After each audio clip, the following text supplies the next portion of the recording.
At this time, I'd like to call the school board meeting to session. It is Monday, May 6, 2019. And how about, because it is her last meeting with us, if you would like to lead us in the national anthem, please. Pledge, sorry. Yeah, would you sing that for us, please? I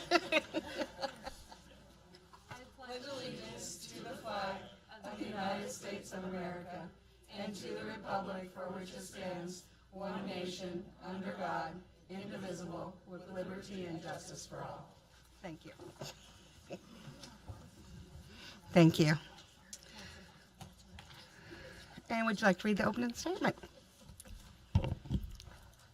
We would like to welcome you to our board meeting and thank you for attending and supporting the works of the Anchorage School District and this board. The board thanks students, parents, teachers, staff, school business partners, and the entire community for your investment in our district with your time, your talent, and your tax dollars. If you are unable to be physically present for the entire meeting, you may choose to tune in to the Municipality of Anchorage's Channel 9 or YouTube to watch the live stream. Recordings of the meetings are also available through the agenda and board docs. Thank you. And at this time, I would look for approval of agenda. Are there any changes? Yes, Ms. Hilding. I had two that I would like to ask the board to consider. Make sure I get it right. I'd like to move the, let me roll it down, sorry guys. I'd like to move from action item to non-action item, ASD memorandum 160 in support of renaming the boardroom for Betty Davis. I'd just like to move it to a non-action item. Oh, but somebody has a second to talk about it. I'm sorry, what? Somebody has to second before I can Right. talk about it. Second. Okay. I just thought we were going to talk more about this on different possibilities of what we might do to honor her, and having to just jump to action without any discussion from non-action. I mean, I was kind of surprised to see it. We haven't really had a chance to talk about different things, and my preference has long been a school, but whatever we do, I'd just like us to be talking about it before we just vote on it. So my motion is to move it to a non-action item, and we can at least discuss what we might like to do. Yeah. 160. And just, not that I'm, just a statement that even during non-action items, action items, we do have discussion, but if you feel we need further discussion than that, okay. So we need to vote on that. Yep. And then Margot is going to be showing up here, but I'm going to, there is abstain. Okay, all right. So we will, board members, if you'll vote on that change, because we have several others.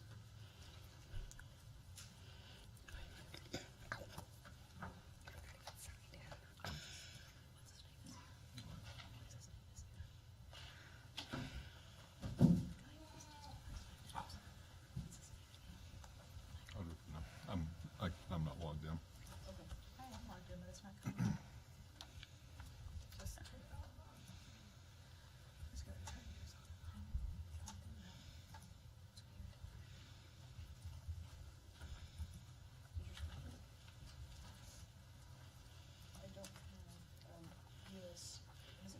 Dana?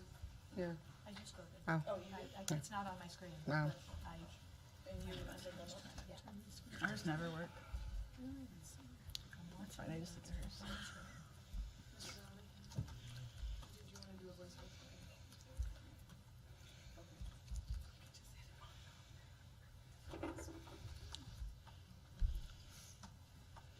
Okay, and that agenda amendment passes, with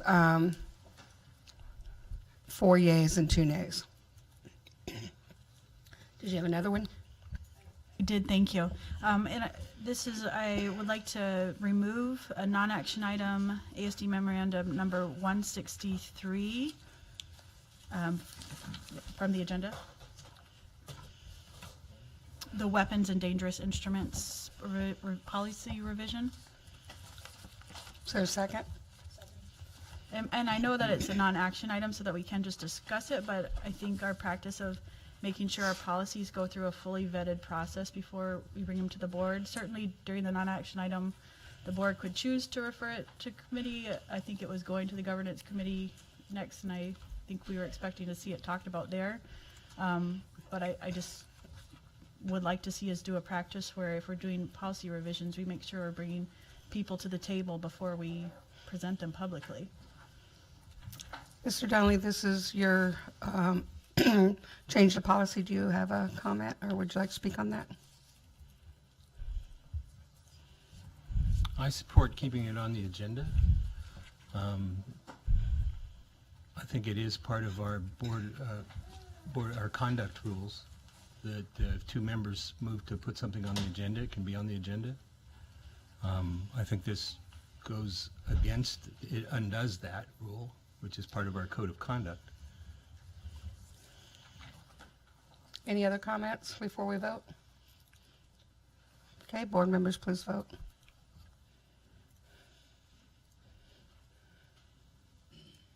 Oh, I need my glasses.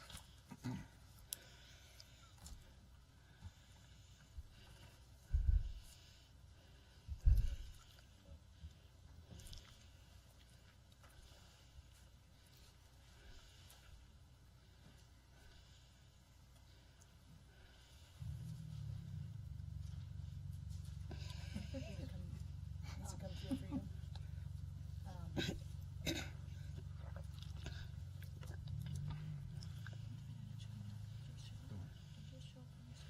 Okay, and to remove that from the agenda fails with 1, 2, 3, 4 nays and 2 yeas. So that memorandum will stay on the agenda. Mr. Holloman. Yes, I'd like to amend the agenda by adding item ASDR 2018-2019-29 to action items. Is there a second? I'll second it. Thank you. So I'm sorry, Andy, I missed that exact language. You're moving to add resolution 2018-2019-29 to action items, is that what you said? And Andy, would you like to speak to that? I do. I have had a lot of questions about our stance on the future budget. And also in the meantime, a number of assembly members have spoken. What this does is kind of address the support we've gotten from the assembly, both publicly and privately, about what looks like a difficult year. So I feel like it's something we need to get on the record. Ms. Kalis? Thank you. At the risk of looking like I don't support this, which is not the case, I am also, much like Member Donnelly, going to speak to our code of conduct under meeting procedures, preparation of the agenda, item number 3, that states no item will be placed on the regular board meeting agenda less than 9 business days prior to a regular board meeting, and it continues on. If we're not going to adhere to our own rules, then I'd like to just somehow publicly acknowledge that we're throwing them out. This is not pro or against the motion itself. It's how we're doing this. It's our procedure and how we're doing this. Ms. Hildy? Yeah, I think this is, I mean, I just saw this, which is, I guess, a problem in practice, right? But I think it's exactly the same one we voted on last time. Is there any change? This is okay, so I haven't had an opportunity to look at this. So I would be disinclined to review something on that short notice. I'm going to take a brief at ease.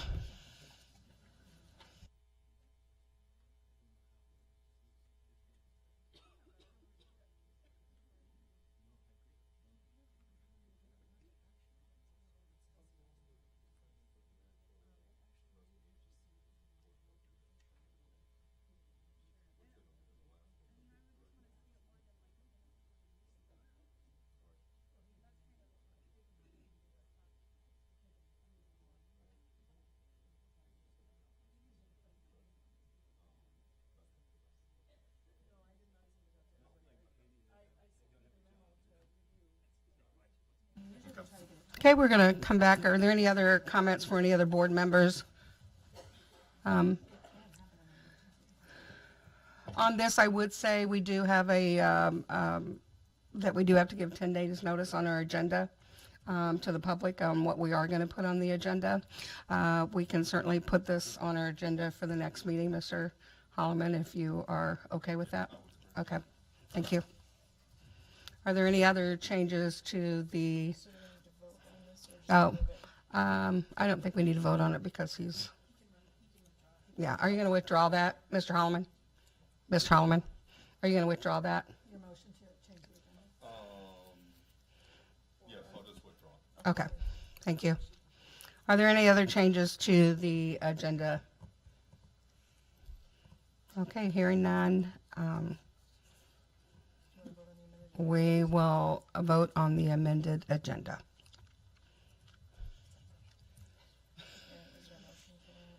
Do we have a motion? I move to vote on, is that on my sheet? I move to vote on the amendment as agended. Second. Okay, I think we understood that. Board members, please vote.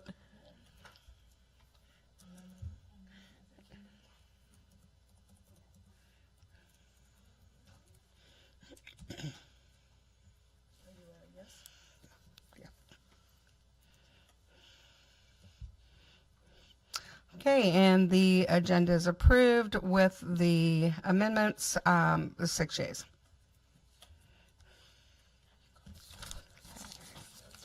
Yes, Mr. Donnelly. Oh, sure. Mr. Fleckenstein, could we? And we're gonna have, the next one, we're gonna have 5-minute addies anyway. Yeah. So you can Okay. call it. And read it. So at this time, we're going to adjourn. I'm going to adjourn the 2018-19 school board sine die, and we'll take a brief 5-minute recess at ease.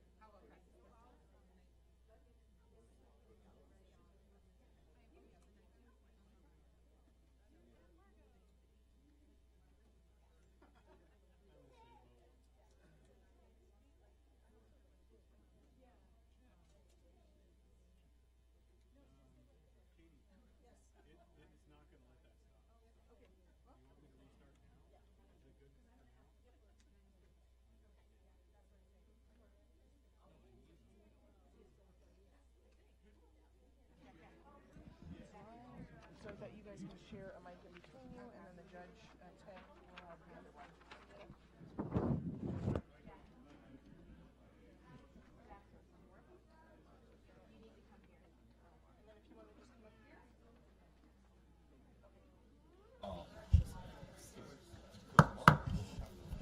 Thank you, ladies and gentlemen. As the superintendent of the Anchorage School District, I'm calling this meeting back to order for the oath of office.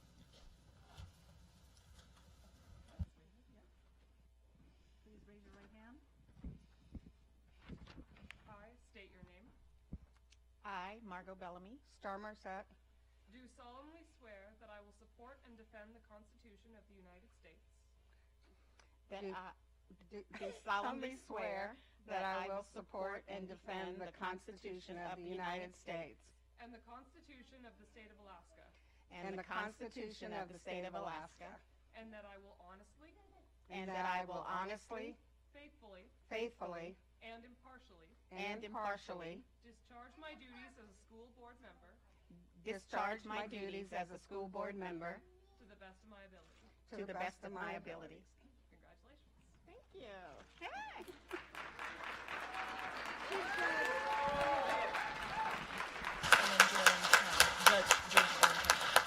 Ladies and gentlemen, we have our 2 new board members. I'd like to thank Ted Tedrick, our student justice, as well as Joanne Chung, our officiating justice. Thank you.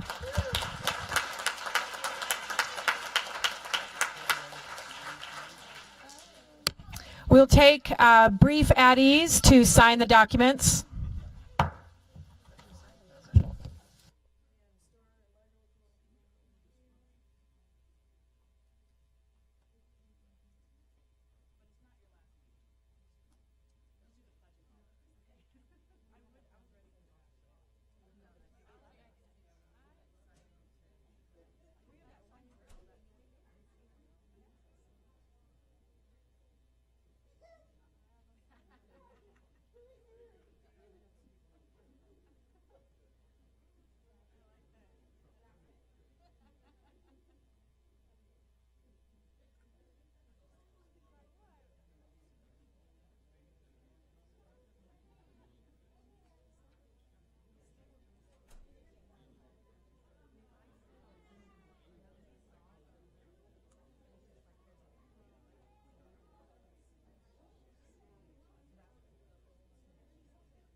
I'd like to call this board meeting back together.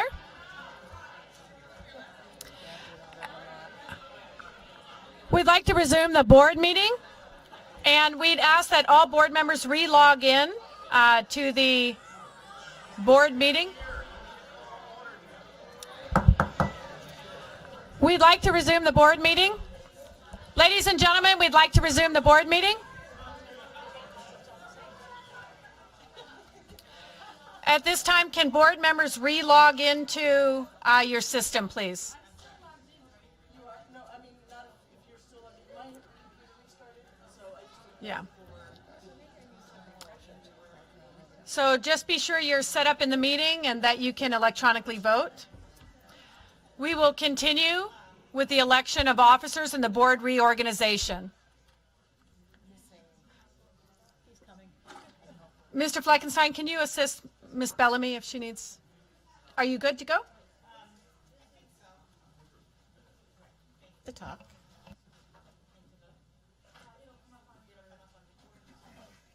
Okay.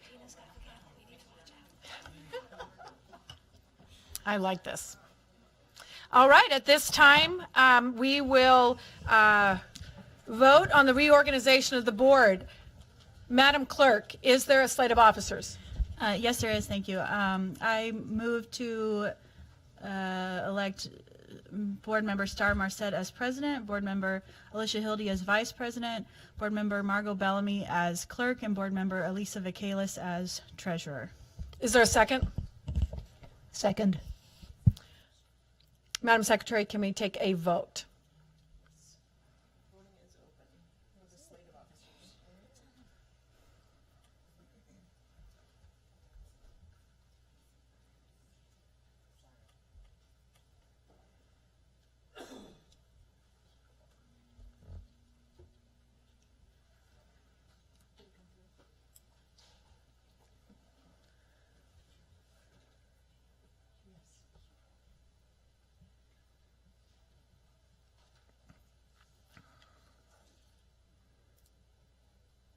We need the Jeopardy music.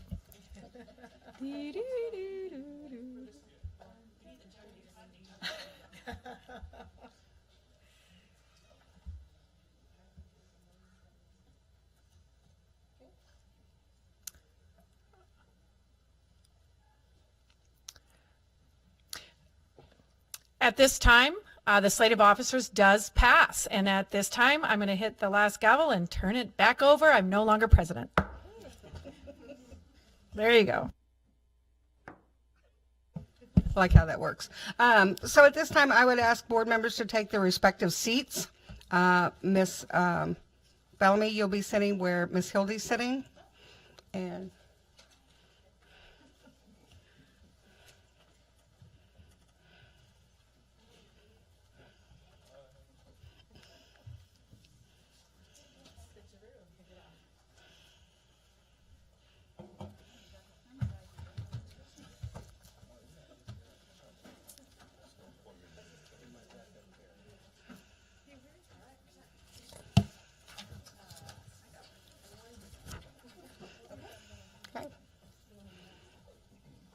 I think we're all situated, and thank you everyone for celebrating in this end of the year and start of a new year. So thank you. And at this time, we have our military report. Colonel Caranta? Did I say it right? Okay, thank you.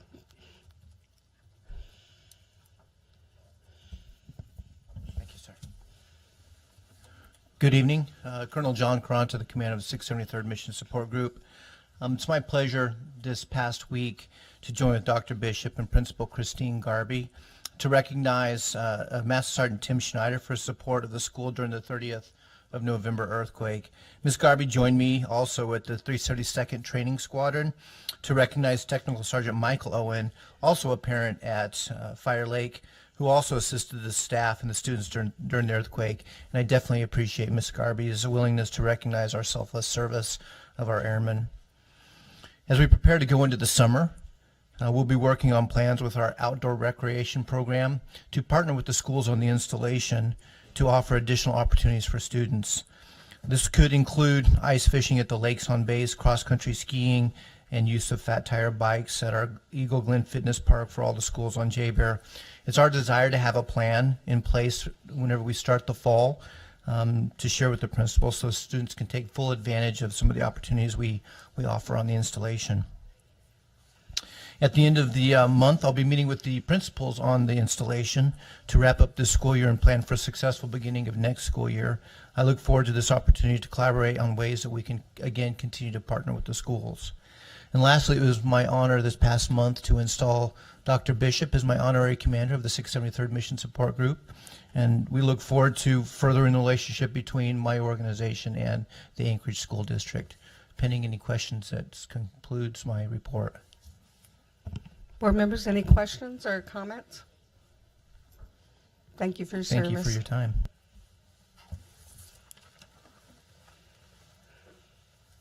Student Advisory Board report. We just had our last meeting for the year. It was last Friday, May 3rd. At the meeting, we discussed our goals for next year, and probably the biggest one is we want to host at least 2 events next year for the community and for our schools. We also had elections for the Student Advisory Board President and the Student Representative-elect. So this year, the current year, our elect is Baron Louie, and so he'll be taking over for me next year. He was unable to make it tonight because of a prior commitment, but he will be at the next meeting, our next meeting, in 2 weeks to meet all of you, and he'll sort of introduce himself and prepare for the next year. And then my last meeting will be on June 3rd, and his first meeting will be at the start of the 2019-2020 school year. Thank you. Committee reports. I know we just had finance. Ms. Michaelis. Yes, the Finance Committee met this afternoon. We reviewed a student nutrition cafeteria cash controls audit. We picked out one summer audit to be done, which was employee background checks. And when the Finance Committee meets on June 3rd, we will talk about more topics to cover for the 2019-2020 audit plan. We got a quick touch up on the end of year fund balance, and we look forward to having one more Finance Committee meeting before the end of the school year on June 3rd, or as needed by the Finance Department. Governance. Well, I'll just give an update from the last meeting. We went over some superintendent evaluation. I believe we'll have an ad hoc committee maybe created at a later point. We're going through that process, and then we discussed making changes to our board policy on calling in, counting as attendance. So I'll present a proposed policy revision to the new governance chair, Member Holloman. I don't know when they're planning to meet. Communications. We met on the 17th, and we discussed having a couple of community listening sessions this summer, listening posts out at various public places, and also how to connect with organized community groups a little bit more. We also were starting to talk about looking forward to the 2019-2020 school year and what that communications plan will look like, and part of it will depend on the new director of communications when that person comes in. I'm sure they'll have a lot of ideas. And then we talked about ways to improve internal communication within the district. So, and our next meeting is, Katie, do we have a date for the next meeting? If the new chair is going to keep that, then it's May 17th. or 17th. Okay. And just to be clear, I'd like to announce that Margot Bellamy will be our new chair of our Communications Committee, and Andy Holloman will be the new chair of our Governance Committee, and Ms. Michaelis is going to stick with finance with us. Yes, Ms. Hildy. At our communications committee, we talked about maybe getting board approval going forward with those ideas for having community listening sessions this summer. Do you want us to do that at this meeting, or? Well, I think we need to clarify. I talked with the board president, and she didn't think it necessarily required a vote, but if it does, we certainly can do that. I'm not exactly sure. Can you refresh my memory? Yeah, just to, just to see if that's what get board members saying this is the board wants to go out to the community and say this is an official board thing we're doing, whether it's be one of the ideas is like the library, and a couple board members will be available for really a listening session, right, being open to the public. But I think that the board should at least be aware. Right. Well, and I thought maybe that might be something we talk about during our retreat if we want to do that, or even during new business to get board consensus. Okay. I just want to be considerate of her time to plan, but I think that's fine. Yeah. We good? Okay. At this time, I'd like to read our statement on public testimony. And the board welcomes public comments on both action and non-action, as well as in general. We value public comment as it both ensures that we remain aware of public thoughts, ideas, and concerns, and informs our decision-making process. We have a table up in front in center with 2 seats and microphones available for testimony when I call your name. You have 3 minutes to testify, and you may begin speaking when the timer appears on the screen to your left and begins the countdown. When you have 30 seconds left, the number will turn yellow. When the timer reaches 0, please finish your sentence. In order to provide equity that all would like to speak, the board asks that there be no clapping after testimony, as it may intimidate others wishing to testify with opposing opinions. Additionally, it's not our practice that board members answer questions or engage in discussion with members of the public. This is your time to speak and our time to listen. The board will consider all information shared by the public, and when deemed necessary, issues raised in testimony will be referred to the administration for follow-up. And at this time, Okay, so at this time I have 3 that would like to come up together. It's Rosa, McKenna, and Kai? Kai? Okay, and if there's other students, you're welcome to join them. But is it just those 3? Okay. So these are exchange students that traveled to Ecuador? Ecuador students, please come Yes. forward. From Stellar, I believe. Yeah.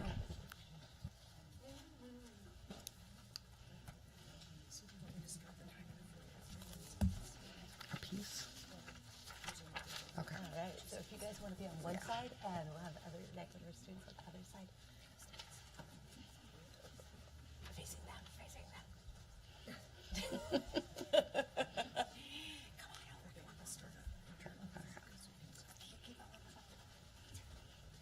And I'm so jealous because I've not been to Ecuador. Do I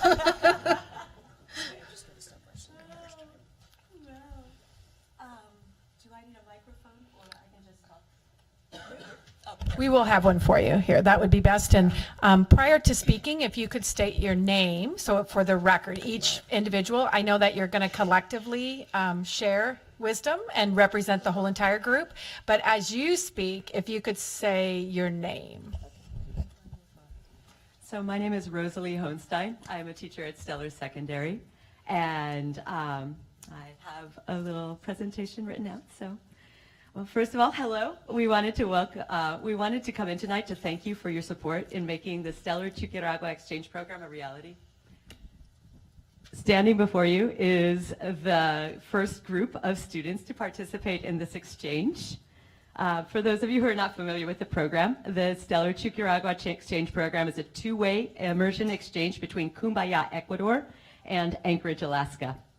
The underlying purpose of this program was to create a long-term immersion program and cultural exchange between Stellar Secondary and Chuquiragua Comunidad Educativa. Ideally, this program would continue to grow as the relationship between these 2 schools continues to develop over time. This program provides a unique learning opportunity in which students from Alaska live with families in Ecuador and experience daily life and activities as an Ecuadorian student would encounter. These are the amazing Alaskan students that have chose to spend 2 months in Ecuador attending school, participating in community events, living with host families, volunteering, and representing Alaska within a global community. Standing next to them on this side, we have our visiting students from Ecuador that are just starting their experience here in Alaska and will be staying with us for the next month. So there were a number of desired outcomes as a teacher that I was looking for in this program, both academically and emotionally. I was hopeful that students would develop greater analytical and problem-solving skills, as traveling in a foreign country tends to facilitate. I was interested in them developing a greater understanding of global issues. I was hopeful that they would grow as individuals with the confidence to confront challenges that placed them outside of their comfort zone. And I was also hopeful that they would make lifelong connections and friendships with the people that they met. I wanted to promote social awareness and respect for cultural diversity. And of course, as a Spanish teacher, I wanted to see their linguistic skills flourish. But these were my goals. And what I found even more valuable was listening to how students articulated for themselves what they have learned through this experience. I have asked a few of our students to answer questions on how they have grown and what they found most valuable in their exchange. And here are a few of their responses. So, McKenna?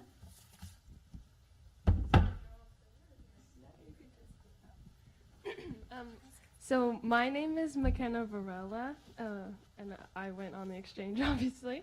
So while I was in Ecuador, I truly learned I understood truly how even if you don't share the same blood with someone, they can still be your family. And I think that that is a very important thing for people to understand. And my host family helped me through a lot while I was down there. They taught me things like forgiveness and how to maintain a positive attitude through situations that seem like they don't have one. And so, yeah. Okay. And then you can just pass it on to Stuart. Hello, my name is Stuart Reinhardt, and the foremost among the many goals I had going to Ecuador was to improve in the Spanish language, and I would say that I have. I believe that that kind of immersion is the best way to learn a new language, and going to Ecuador was the perfect way to cement where I am and grow beyond that. So, yeah, thank you.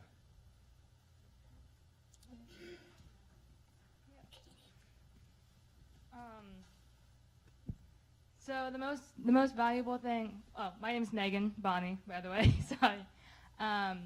The most valuable thing I learned from this experience was learning how to interact with a family that I didn't really know how to speak very well to. Because when I first went to Ecuador, I didn't really know as much Spanish as the other people on this exchange did. And so it was really interesting to try to communicate with a family that you had. I could understand some. But then at least by the end of the exchange, I could joke around with them and have conversations. And so it was really cool to see that progression from not really being able to speak basic conversations to be able to actually have conversations with them. Yeah, that was. You want to speak? Yeah, maybe Katie or. My name is Luca Duke. One of the most valuable things I learned from this experience, actually I learned a lot of really valuable skills that I'll use for the rest of my life, but one of Stellar's main philosophies is self-directed learning, and I think that's something that it really shaped me as a person and shaped me into a really independent learner and a better person overall.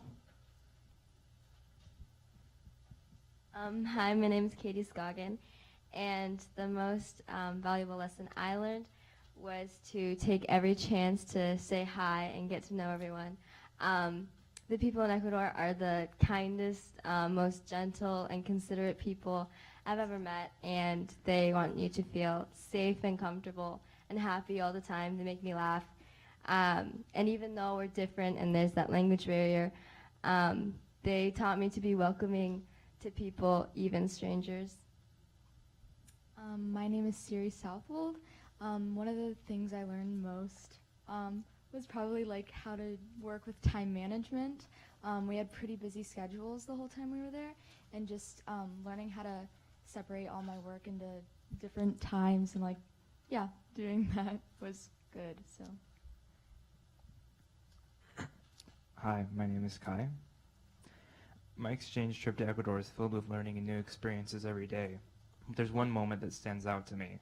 It was during one of my first weekends there. We went to El Panaceo, a statue of the Virgin Mary that sits on a hill over the city of Quito. You can pay $1 to go up into the statue and onto an observation deck that circles the statue. I go to the observation deck, and as I looked over the city, buildings sprawling forever in and out of the mountains, a thought sliced through my brain, releasing it from the confines of my life in Anchorage. We really aren't alone. In the city below me, there were and still are about 3 million people. Do you realize how many people 3 million is, let alone 7 billion worldwide? And each of those people is shaped differently, their minds all having different ways of thinking and processing. With that much brain, we could solve all our world problems. War, pollution, global warming. I guess what I'm trying to say is, I learned that we don't have to deal with problems by ourselves. We have 7 billion people in this small world of ours, and that's 7 billion attempts to solve a problem. So at least one of them is bound to work out.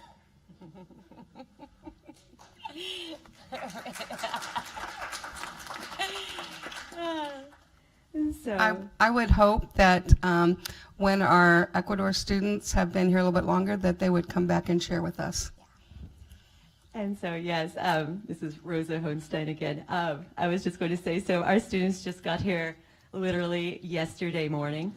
And after a month of being here, hopefully we can come back and present again to see what were some of the experience that they found most valuable in their time here. But Thank you. again, thank you. Thank Mucho you. gusto. Gracias.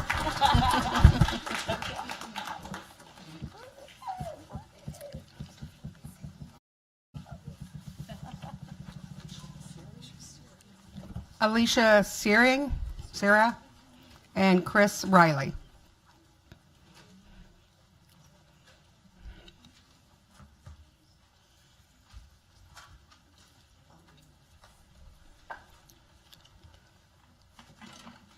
And Alicia, you can begin when you see the clock to your left there. Thank you. Good evening, Anchorage School Board members. Thank you for your service and congratulations to the newly elected members. For the record, my name is Alicia Sara and I'm the Executive Director of the Associated General Contractors of Alaska. I'm a proud product of the Anchorage School District. I went to Cloud Elementary, Golden View Middle School, and Diamond High School before completing my master's at UAA and ultimately landing a career advocating for the construction industry in Alaska. On behalf of the Associated General Contractors of Alaska, I would like to express our disappointment in the lack of communication regarding the recent policy voted on by the school board, mandating the use of apprentices on Anchorage School District projects over $100,000. The Associated General Contractors of Alaska is a trade association representing over 650 Alaska construction businesses, both union and non-union. Our members support all efforts to maintain fair and open competition in the bidding process for publicly funded construction projects. I want to make it very clear that although AGC absolutely supports and encourages the use of apprentices whenever possible, we believe that it should be a voluntary decision made by the contractor. If an apprentice program or an apprenticeship, use of apprentice, would benefit the construction of a particular project, the contractors otherwise qualified to perform the work would be the first to recognize that fact, and they would be the most qualified to negotiate such an agreement. Mandates like this could have the effect of limiting the number of competitors on a project and increasing costs to implement and monitor, which would ultimately be paid for by the school district and taxpayers. We urge the Anchorage School Board to reconsider the mandatory apprentice requirements recently adopted and open up the discussion to include the construction community. While AGC is not a contractor, we are the largest trade association in the state representing potential offerers on your projects. We are an interested party and wish to offer our input and inform our members of policy modifications that potentially affect their business models and which projects they decide to bid on. We appreciate the opportunity to share our insight with you and help advance our common goals. Thank you. Thank you. I represent a contractor in the city that's been in business since 1964. We employ approximately 80 employees, some of which will be on school district projects this summer. Regarding this policy, a couple concerns we have. Obviously, it's not implemented as of yet, but it will be hitting contracts come next year. A couple things I'd like to ask the school board is, regarding this policy, how does the school district plan to monitor, track, and report on this goal? The current wage Title 36 requirements do not allow for that. I think it's going to be an undue cost on the project managers or on contractors that will be passed on to the school board or the school district.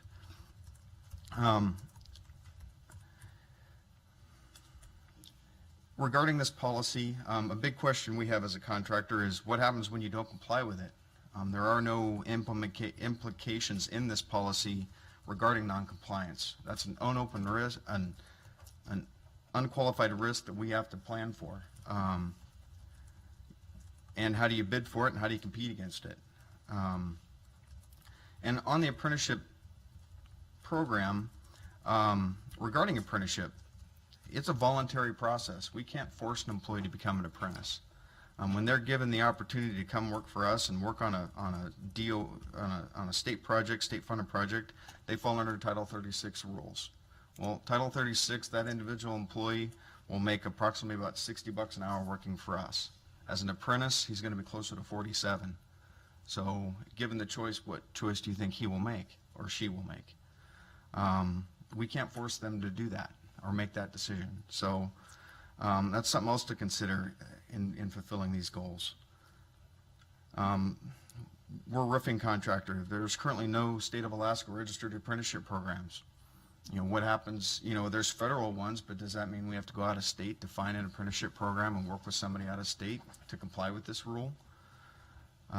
As a general contractor, how do you, at bid day, when you're getting numbers up until, you know, bid time's typically 2 o'clock, on bid day, how does a general contractor vet the bids he's getting? He is not guaranteed that his subcontractor is going to meet these apprenticeship goals. So that's a huge risk for them to take on once the project started. So there's a lot of unintended consequences in this policy. While admirable, it's a nice goal to have, but the way it's written right now, it's a requirement. So how do you comply once the contracts are signed and the work starts? That's all I have. Thank you. If I could have Suzanne McCarthy, I believe it is, and Vince Beltrami.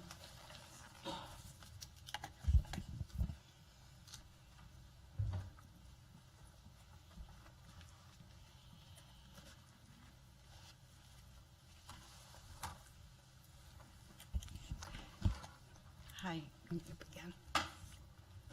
Okay, good evening. I'm Suzanne McCarthy, and I'm the director for the Alaska Laborers Training Program, which runs a federally registered apprentice program. And I just wanted to invite everybody to come to the training school. I've kind of reached out to everybody, and it's an open invitation. I would like you to come see firsthand what it is apprenticeship is and how the program works. Apprenticeship develops people's skills. It is like a degree in construction.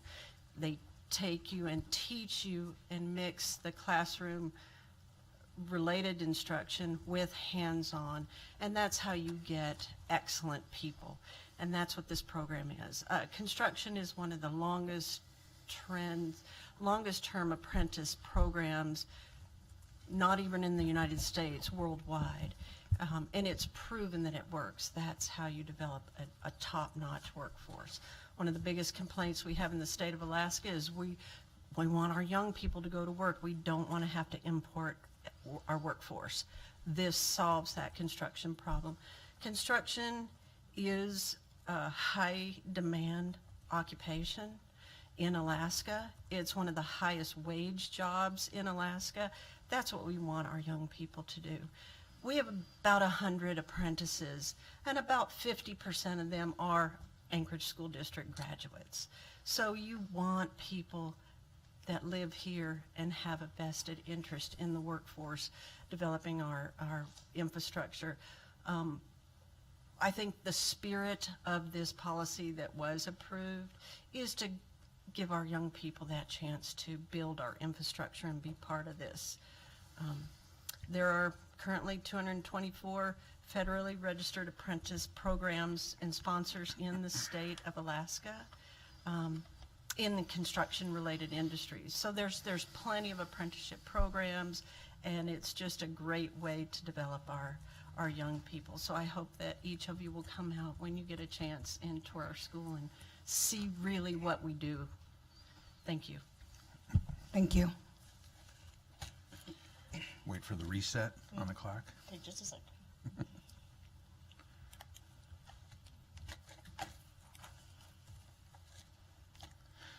Good evening, school board members and superintendent. My name is Vince Beltrami. I'm the president of the Alaska AFL-CIO. That's the state's largest labor organization.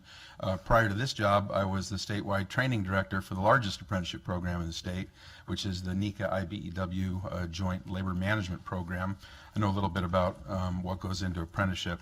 I also am very thankful for the policy proposed by Board Member Donnelly and passed by the board.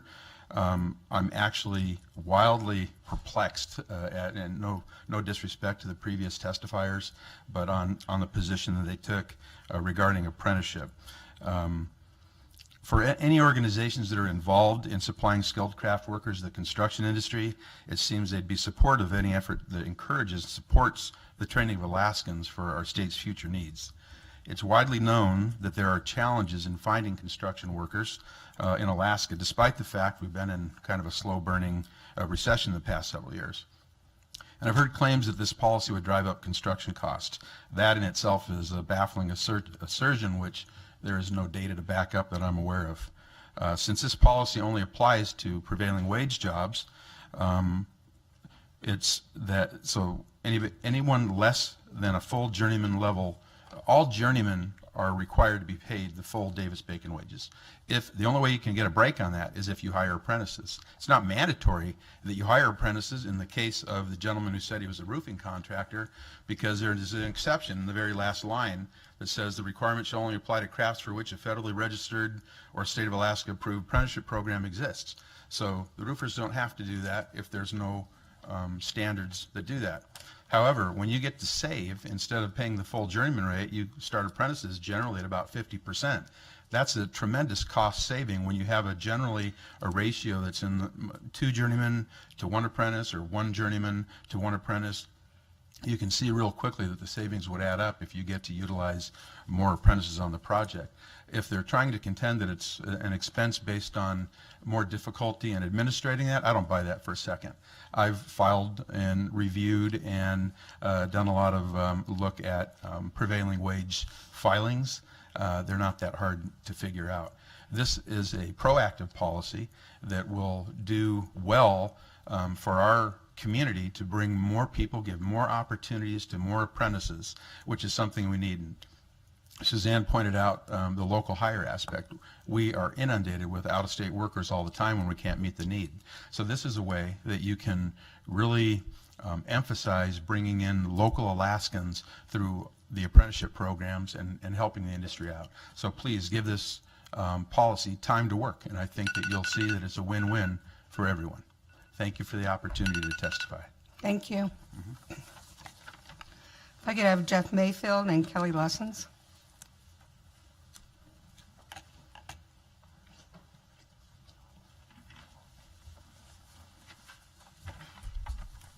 And Jeff, you can begin when you see the clock to the side there. Thank you. Hello, guys. My name is Jeff Mayfield. I'm the father of an 8-year-old son attending an Anchorage School District school, Cassoon. I was disappointed at the majority of members' decision to vote against a prior resolution in opposition of the governor's budget as it pertains to education a couple weeks ago. After the initial vote, I wrote to some school board members about my concerns. Thank you to the 2 of you who did respond to me. And they gave me a very thoughtful and honest reply. Both stated their full opposition against the proposed budget cuts to education, even though they had voted against the resolution. I was told that one of the reasons for voting against that resolution was because there was not enough opportunity for the public to speak out for against the budget ourselves. I'm here to counter that argument and voice my opposition to the governor's budget and ask that the school board do the same. I have been to many Anchorage area caucuses and testified at 2 of them, and I can say with confidence that the majority of Anchorage is opposed to the governor's cuts to education. I was also told that the governor and legislators already know where the board stands on this issue, and to sign a resolution restating it would do no good. I would disagree with that and state that by signing the resolution or another like it, you and your constituents have nothing to lose and everything to gain. Teacher confidence in this district leadership is at the lowest I've ever personally seen it. This resolution sends a message to teachers that you will support them and their students and that you are willing to fight for their jobs. This resolution sends a message to parents that you will fight for their children at a time when they question your efficacy. This resolution sends a letter to the students that they are your priority over any political deals or alignment. Bottom line is that our children are our #1 priority, and I hope that we can all agree on that. I really do believe that we can all agree on that. I urge that the board to propose another similar resolution and to vote to approve it so that we can send the right message not only to the governor and legislatures, but also the people that matter. The people being our teachers, parents, and students of our district. Thank you guys for your time. Thank you.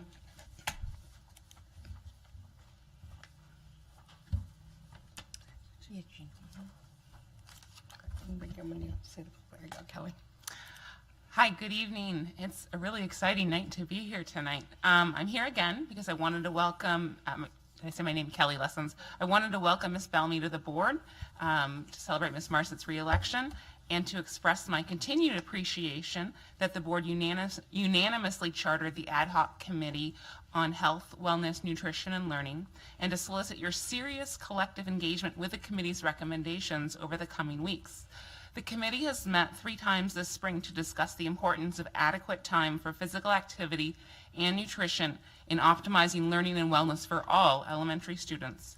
At each meeting, board members and administrators have respectfully engaged with community members who have contributed their own time and expertise. I am optimistic that the next meeting will produce a set of evidence-based recommendations regarding the quality and quantity of time that ASD might allocate to lunch, PE, unstructured play, starting in fall of 2019. I believe that each of you serve on the board because you hold children's growth and well-being near and dear to your hearts, and because you know that the policies you craft matter in our large and incredibly diverse district. Your thoughtful engagement with potential recommendations to Board Policy 5040 have the potential to radically improve the day-to-day experiences of students across ASD, including and especially those who are unable to attend schools outside of their neighborhoods. About 2 weeks ago, my family attended the Global Village, a community building event at the Mountain View Boys and Girls Club. It was awesome. It was a dynamic dance and performance collaboration in which classically and diasporically trained dancers embodied how difficult Anchorage can be to maneuver without a car. I have never before seen the acts of bicycling across town or waiting at a cold, dark bus stop or carrying your children performed by dancers before. It was not the Nutcracker. Although their performance didn't touch on school busing, the topic could have fit into their piece because ASD doesn't bus students to schools they lottery into. This could be a major reason why students who attend the most sought-after programs are really disproportionately coming from non-disadvantaged families. I mention all of this because most ASD students are given 20 minutes for lunch, a time frame which doesn't meet CDC standards. Some schools offer up to 30 minutes. Any school offering more recess than 20 to 25 is an outlier. Charter and alternative schools are these outliers. And at least 6 of the neighborhood schools I've spoken to have reported that students have less time for recess and lunch than ASD policy currently establishes. So over the next few weeks, I really want each of you to think about, to grapple with whether all kids deserve evidence-based time to eat their lunch and to build the lifelong social and emotional skills that they need to succeed during the frequent bouts of play that studies show they benefit from. Thank you. Thank you.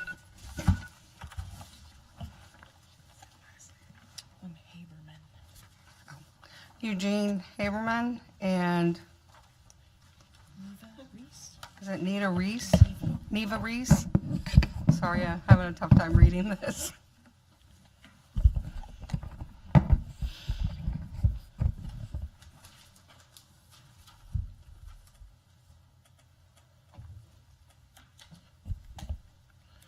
My name is Eugene Carl Haberman. I represent myself.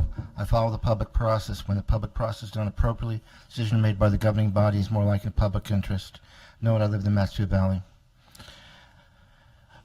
As board members, during your school board meetings, you address policies and procedures before, during, and after agenda and non-agenda items. The Anchorage Assembly addresses policies and procedures before, during, and after public hearings. There's legislation that if they've already had one public hearing, the Anchorage Assembly, that would result in a situation that the public during the public hearings would be denied the right, freedom of speech, to address policies and procedures, and result in a situation of violation of freedom of speech, and leave the situation that the public would be dictated to what those policies and procedures by the Anchorage Assembly, and the public would be denied the right to question or comment on those policies and procedures. This act was laid on the table as the last legislative act by Assemblymember Trainee on April 9th. There's already been public hearing, and they're continuing public hearing on item number 2019-57 in about 2 weeks from next Tuesday night. Tomorrow night, 2 weeks from tomorrow night. Now, there's reasons for that scenario. They're obvious, but let me just be very brief in respect for the time and the board. There's concerns out there that there's repetition of people addressing policies and procedures, and I'm obviously the one that they're targeting. But the reality is this, that I would not have to address repeatedly about policies and procedures like breaking Open Meetings Act and state laws providing a reasonable opportunity for the public to be heard if they had not had addressed the issue from the beginning. But as the meetings go, month after month, year after year, both the Borough Assembly out in the Valley and the Anchorage Assembly have conducted a policy of indifference and failed to address the concerns, and have allowed a situation where I have to go as responsibly and address those concerns when those issues happen. And I focus on those particular items of the agenda, and because of my knowledge of the meetings, of the Assembly meetings, particularly when they're at the City Hall, where very few members of the public are in attendance and have knowledge, and they're limited to only knowing audio of what is being said. The end result is I do have the knowledge and respectfully address that issue. I hope that you do not concur with the situation and that you will participate and challenge and enforce the right of freedom of speech and allow the public to address policies and procedures. And I also hope that people will address the public hearing 2 weeks from tomorrow night and not me alone on the situation. Thank you very much. Thank you.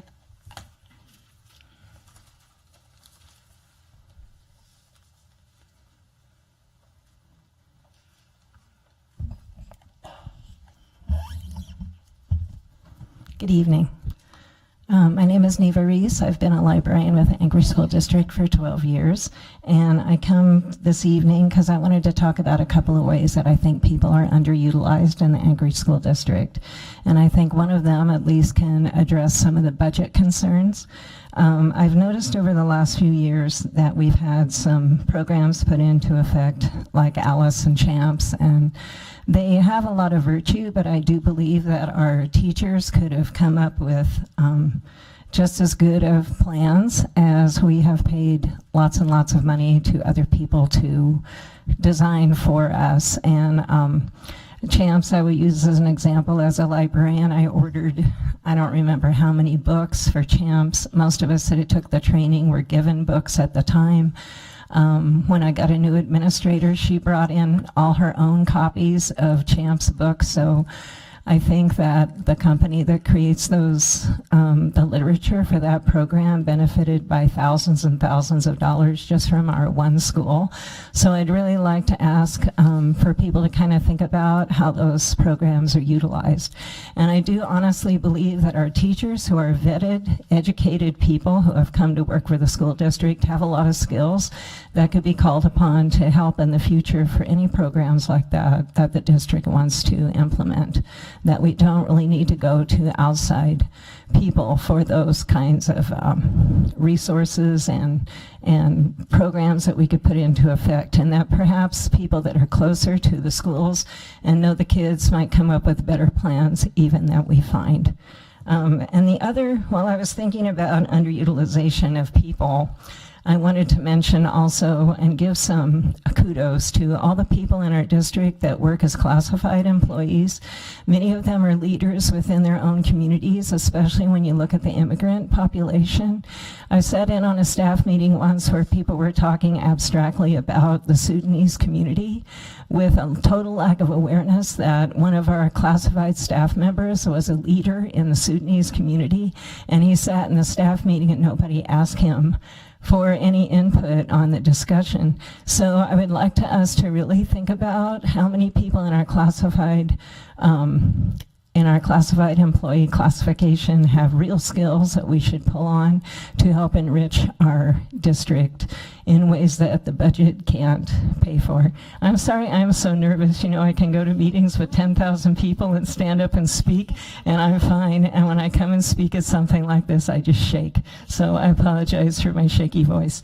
But I would like to ask you to consider paying more attention to those skills that we already have in the district. Thank you. Thank you.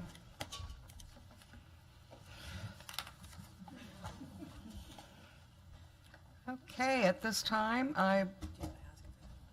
Oh, sorry. Is there anyone else that would like to testify before we move on?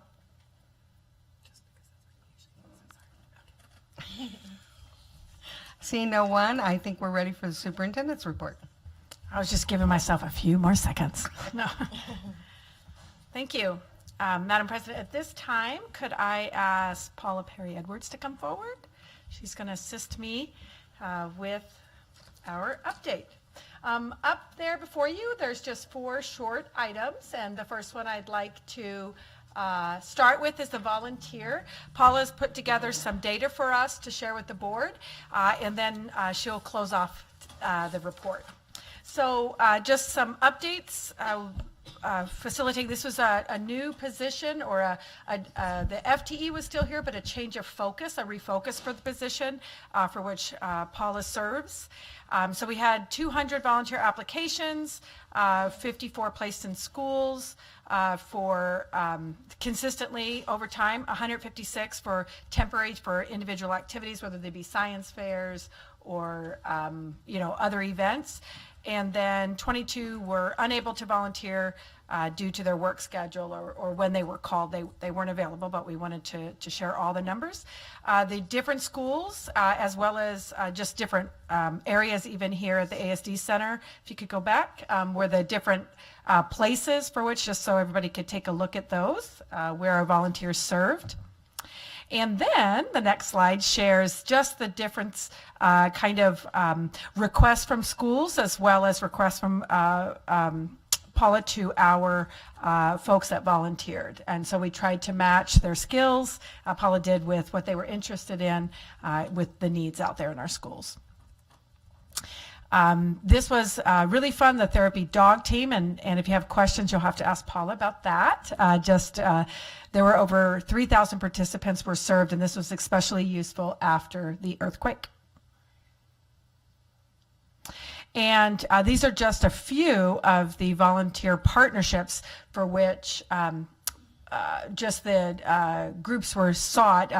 Multiple volunteers came out of these partnerships to serve in our schools. And again, a big influx came during the earthquake, so much so that I don't think we had enough jobs, she said, for the number of people who came out. And I'll turn it over to Paula.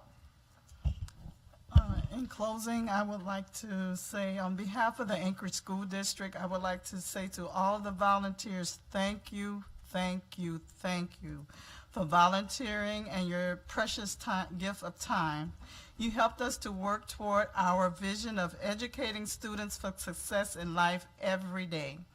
I'm working on a way to further recognizing our amazing volunteers, all 777 of them, for the 2018-2019 school year.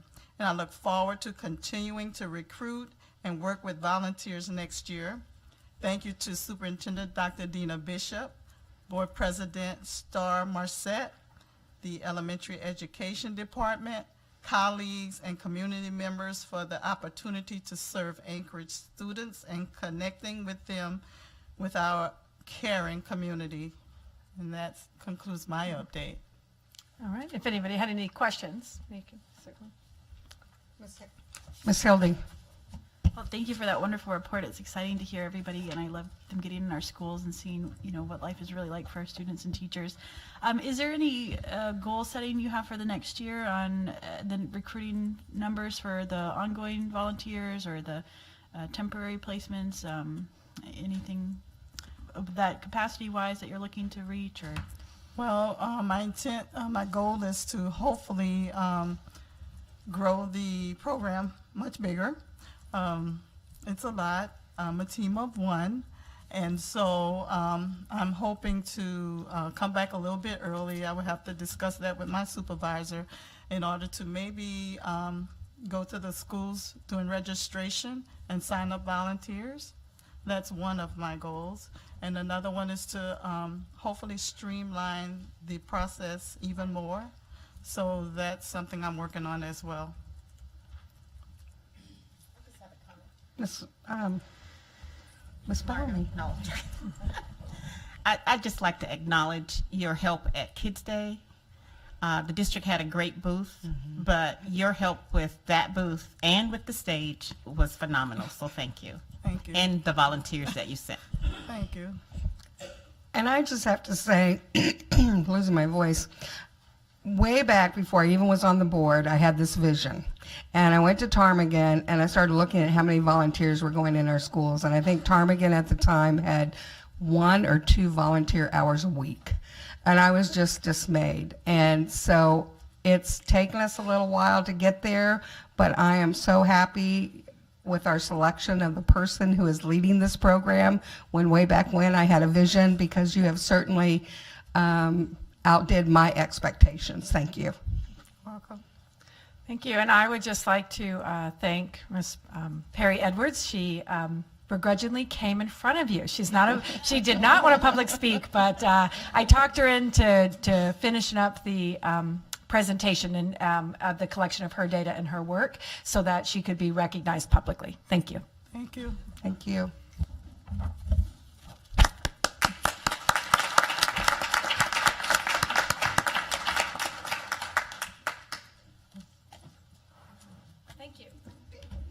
Thank you, Madam President. And next on the brief agenda was the leadership organization. I did want to share with you some of the changes within our organization as we end the school year. This was shared briefly with our leadership, and I wanted to share it with you as well.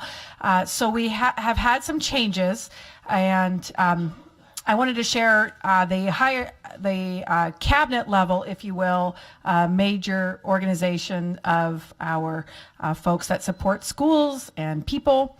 Of course, the superintendent and we have a director of communications, which Member Mitchell mentioned is in the hiring process presently. This week we should have a decision on that position. But also we changed a little bit and altered the work of the compliance officer for EEO, which served in the Human Resources Department. That position is really out on a team that works with the entire cabinet team under my direct supervision. And while there is going to be some compliance, because that certainly work didn't go away, some of the work will be handled by other people in the department where it's appropriate. But also we're looking at really building capacity for moving in the direction of equity and hiring someone that has that lens, not only with the hiring and the business side of the house, but also the instructional equity to see how we can build that. It is new. There isn't, we're looking to build those outcomes for you, but that is a major change as this position was in HR prior to this time. And then if you take a look, the Chief Human Resources, Operating Officer, Financial Officer, Information Officer, and then the Deputy Superintendent. We worked with our team this year to really take a look at where the significance of the work happened and what was, for efficiencies, what was double done, if you will, by two different. So we worked to really streamline the work, first of all, and then to put a position for which we had of a retirement and our chief academic officer in a place that was most appropriate for the majority of the work and the supports needed. And the deputy superintendent, as well as others, picked up the primary workload of the academic officer. And if you look at Chief of Human Resources, again, that there were 4 senior directors in that area. There was the senior director of EEO, and that again was moved, and now we have a senior director of labor, which is a position. We're going to have a senior director of benefits, which now we have health service and benefits, which is John Garrity's position, and he is leaving the district to move to a place where his children are going to compete. They have he has a good golfer in his family. And then the senior director of talent management, and this was the processing of our hiring, and really in coming in line with the new organization and what HR truly is focused on. It is talent management. So presently, Matt Tieford sits in the Senior Director of Labor, and as of today, that position will be open as the interviews have been completed for Chief Human Resources Officer. I'm going to recommend to the board that Matt Tieford take that position. And next, we have the Deputy Superintendent. So this, again, is served currently by Dr. Stock and will be, I have that, sorry, I didn't want you to think, presently as well as into next year. Just taking a look at the Senior Director of Secondary, Elementary, those presently are Kirsten and Glenn, Dr. Johnson and Glenn Nielsen. Senior Director of Teaching and Learning, just so you know, is presently Dr. Knutson. Senior Director of Special Education is Cindy Anderson, and Director of Assessment and Evaluation is Patrick Garrity. So these positions are filled. Next, we have the Senior Director of Secondary, which is Dr. Johnson Strumpler. And if you notice the FTE for which was vacated, we did have funds. We were in the black in this because of the salary range, but the support was really in the secondary level. Secondary education works a lot with sports and appeals in sports, as well as discipline and appeals. And the work that was being done was in that secondary job. So to reserve funds for the district, as well as meet the need of the job, there was a secondary director instead of the additional chief. But the secondary director, which supports all secondary principals and assistant principals in all of our schools, which is really supporting then the teachers in the schools as well as the 24,000 students in those areas, would be, we have a director of secondary open. The others are filled by Marty Lang and Joe Zabotny. Director of charter schools, of course, is Vinsek, Mr. Vinsek, Daryl Vinsek. The principal of special schools is presently open, and that person retired from Alaska and is moving to another state to work. And then the director of career and technical education, which is presently an acting, Missy Fraze is the acting director of career and technical education. And then senior director of elementary, this is the one that has no changes. So we have 4 directors serving over 60 schools, as well as the director of pre-K, which the goal of that service was really to grow pre-K opportunities in the district, which we have done, and this group has won $1.6 million to expand, but also to bring equity to those programs. We had some programs that were 2 hours, some programs that were 4 hours, and we're just working to offer those, and they were in more schools so that students can actually go to their home schools. The more students can go to their home schools rather than hub schools. And then the Senior Director of Teaching and Learning, again, this is Dr. Knutson, and these are mainly our programs. The Director of Teaching and Learning, and she's presented to you is Dr. Bellamy. Another Director of Teaching and Learning, she is also presented, that would be Diane Orr. Director of World Languages, Brandon Locke. Director of ELL, AEL, Academic English Language, is presently open. The Director of Title I is presently open. Senior Director of Indian Education is Doreen Brown, and the Director of Fine Arts, of course, is Dr. Woods. So we, the Senior Director, we look for Doreen to really help guide. These positions work quite a bit with grant money and entitlement money, and we look for the expertise there to really capture how we can work together and understand the federal grant process. So what we did was streamline the work together in different categories. So we have special education. We did have an addition here. The addition is paid through grant funding, as well as the secondary special education CTE and transition person. The goal for our transition is literally to transition students to the next level, and the data that we have found Cindy Anderson, in conjunction with our Director of Career and Technical, Acting Director Missy Fraze, have studied data in regard to success of students who take career technical courses.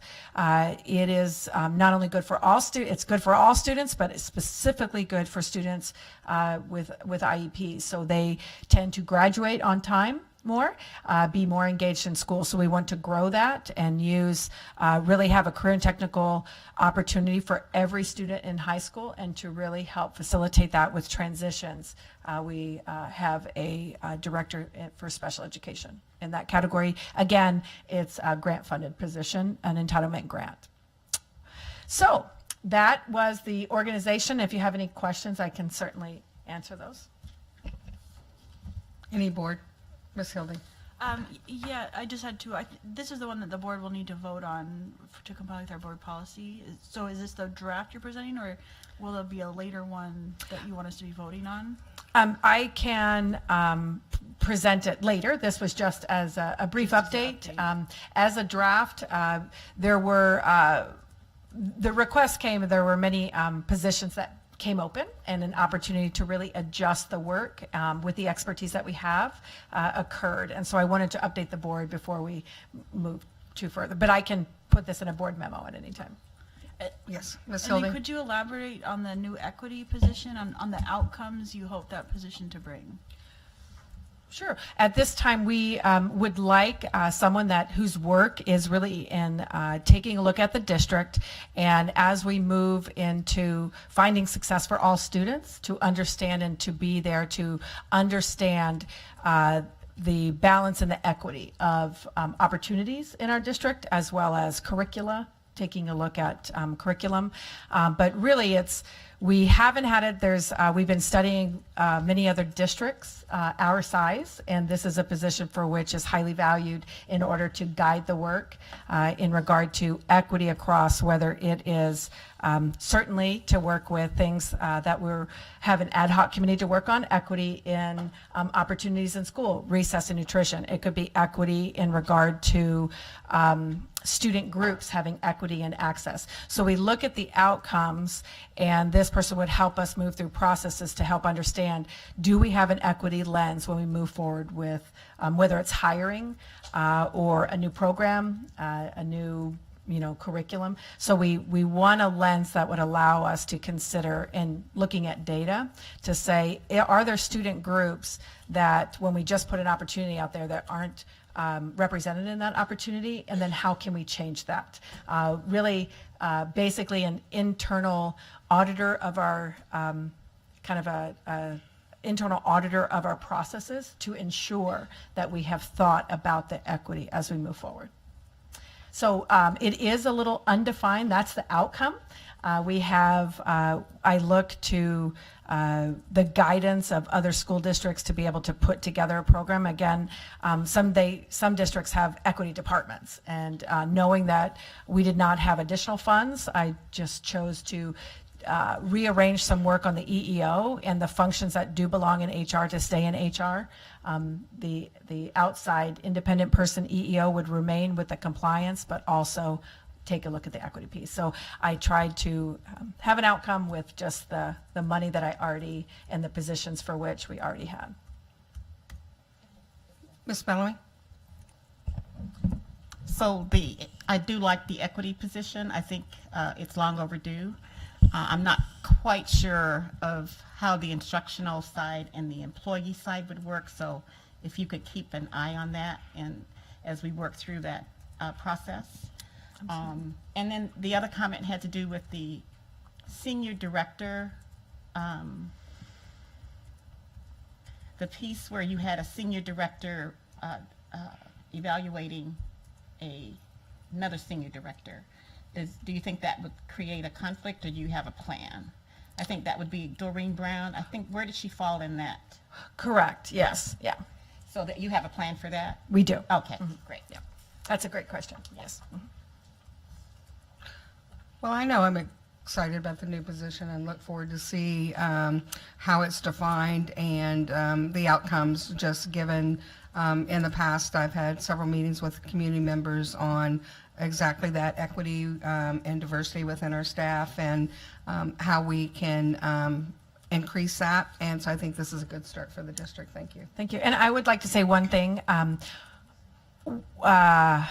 because sound bites matter. I've learned that since coming to Anchorage. We did not create a new position. We did not add anything. In fact, the reorganization creates additional funds in the black because we took positions and transferred them and changed the work. So it's a new title, not a new position, just to be very clear. We did this economically. So thank you, with just the needs that were out there. Thank you. And moving to the graduation, the board passed, and we shared the administrative regulation. The board had asked, we'd really like to take a look at this. We had an administrative regulation that just shared notification of graduation regalia. And we have 74 students that notified us that they would like to use traditional forms of regalia. And so we'll take a look at it. We're going to be at graduations. Just to let you know, we expect a little over 3,300 seniors, and they are on track to graduate next week. Big celebration, 2 a day for quite some time, and then our smaller schools will just continue in the evenings and the days. So it's a fun time next week. Graduation also, this is huge. We have these students graduating with a biliteracy seal. They actually take a third-party assessment. So this isn't given to them. They actually work hard for this. And I talked to a mom tonight that I believe a son who went to Ecuador actually passed the biliteracy, especially after that experience. This does tag that onto their diploma, such as something that they can leave high school with that can immediately put them above another employee or another student for jobs and for opportunities. That it's just one more thing in their feather in their cap to be able to leave high school with. So 400 seniors, they've earned it in 19 different languages, and 20 of those students actually had the seal of biliteracy, I guess you could say in 2 languages other than English. 2 languages, so it would technically be 3. They have English and 2 others. So that's quite exciting. Graduation, career and technical ed, so that we have over 1,800 seniors were assessed in a CTE course, which having take the course and assessed in third-party assessment. 8 students went direct entry into apprenticeship out of King Tech, and 70 seniors participated in career and technical student organization. One of those seniors did do IBEW in apprenticeship, and the others were differences. 10 students will be traveling to the CTSO competition over the summer because they are state winners. And 3 seniors from Service High Culinary Team are competing at the National Pro Star Invitational this week. We just want to say congratulations. We have awesome students here. And summer school update, this is my last update. We provide the board each year a list of where summer schools are, who are the participants, what time is it, how do we get the information. We want to let you know that all data and information is transparent. We streamlined the summer building usage as well as maximizing summer buildings, collaborated on different programs and with lunch and transportation. And you can take a look at the ASD Summer Learning webpage.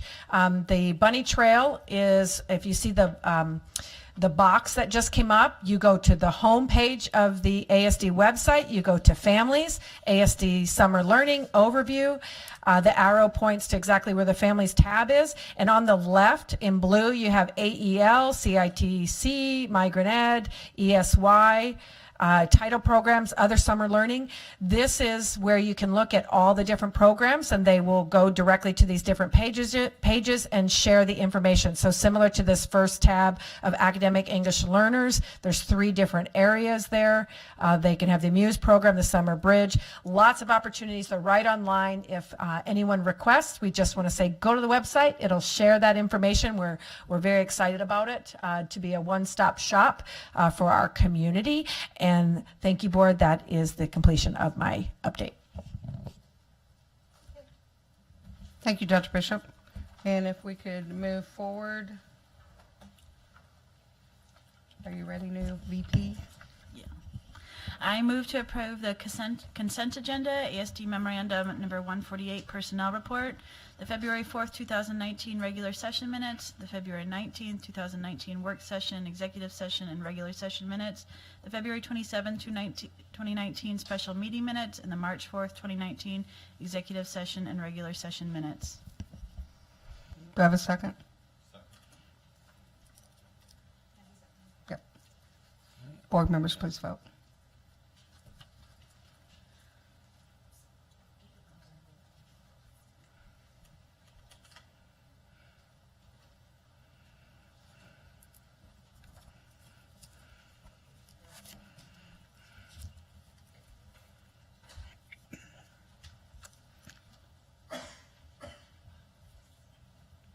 And the approval of the consent agenda items passes with 7 yeas.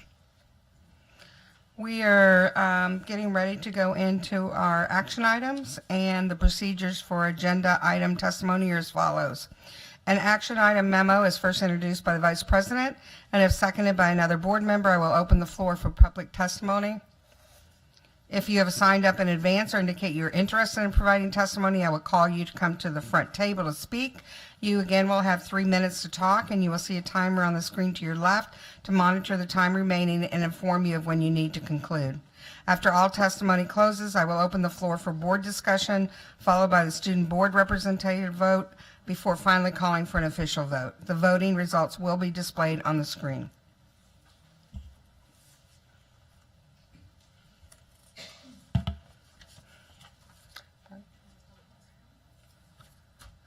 You have to read that.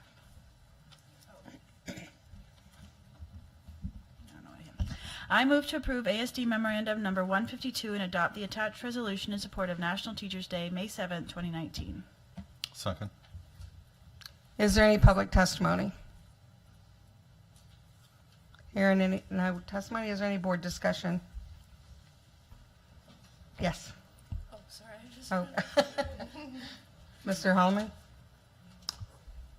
I'll try to speak briefly in favor of this. I do think it's an awfully difficult time, and I'm going to say for most teachers, I think when they look at what's coming out of the state right now, and when they look across the country, they're pretty discouraged. Normally a resolution like this is sort of an ordinary thing, and we sort of expect it. I think if we really mean it, we're going to have to really work at it as an administration and a board over the summer and the coming year. The one thing I would like to emphasize is I hope educators across the district recognize that the administration and the board are trying very hard not to pink slip anybody this month in the face of perhaps the most uncertain fiscal situation ever. And I think somehow that's almost lost in the static, but I hope they do recognize that it is a commitment to trying to keep the core of what we do whole. And I do think a lot of the public really deeply respects what our educators do, and we do as well. Thank you. Ms. Mitchell? I echo much of what Member Holloman said. I was at the IB completion ceremony for our seniors at West last week, and it was their largest class ever. It was really wonderful, incredible students. One of the students talked about how every day in every class, at the end of the class, he thanks his teacher. And he said, the teachers are so passionate, they care so deeply, they work so hard, and they are so unappreciated. And to hear him say that, I just thought if every teacher had a student like that in their class, how much they would be buoyed. And I really hope that they know that we all deeply appreciate what they do. And that's where the magic happens. And they're just incredible. We have unbelievable teachers in this district, and we have students doing things they never believed they would be able to do because of those teachers. And I just really am appreciative and respectful of our teachers. It's a hard job. I don't think I could do it, and they do it out of love for their students. So I wholeheartedly support this. I will say that it's been a little while, but my son, who's now almost 21, back in elementary school, he said, you know, my teacher is like having a second mom. She cares for me just as much as my mother does. So I thought that's a great testament. So any other comments? All right, student vote, please. Yes.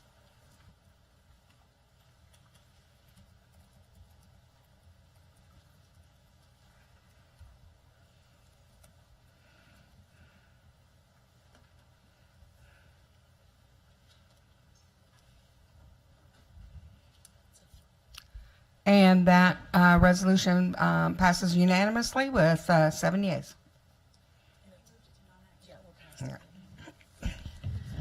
Right, I move to approve ASD Memorandum Number 149 and authorize the superintendent to accept a grant from the National Security Agency's Star Talk Grant Program in the amount of $89,837. The project provides Chinese cultural and language enrichment experiences for students attending a variety of different schools and programs throughout Anchorage. There's a second? Okay. Is there any public testimony on Memorandum 149? No public testimony. Is there any board questions or discussion? Okay, student vote, please. Yes. Members vote, please vote.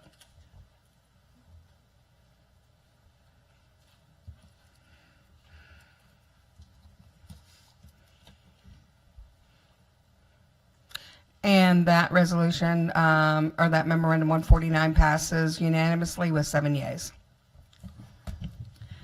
I move to approve ASD Memorandum Number 139 and authorize the superintendent to award a contract for the Birchwood Elementary School roof replacement project to Aklutna Construction and Maintenance LLC for a total award amount of $2,347,391. The total contract award includes the base bid amount of $2,341,367 and a total Siemens allowance of $6,024. Second. Is there any public testimony on Memorandum 139? Seeing no testimony, is there any board discussion? No board discussion. Student vote, please. Yes. Members, please vote.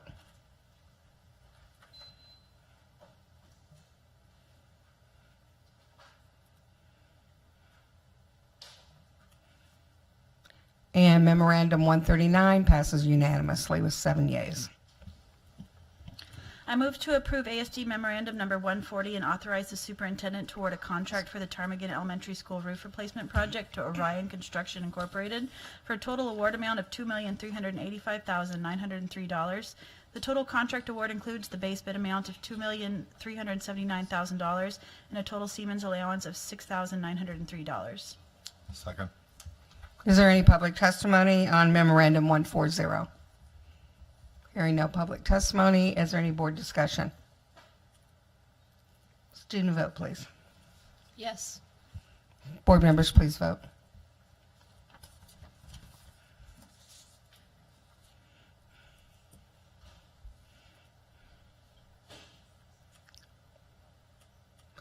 And Memorandum 140 passes unanimously with 7 yeas.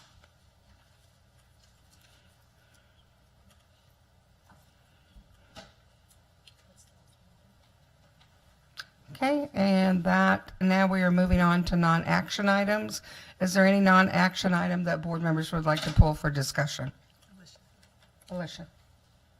I'd like to pull number 163, revision to school board policy 5131.7, and ASD memorandum 160 on resolution on naming something after Senator Davis.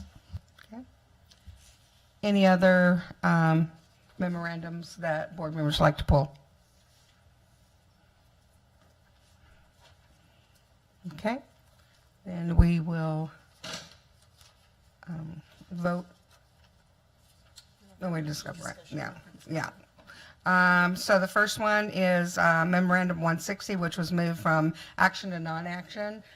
Ms. Hildy, would you like to speak to that?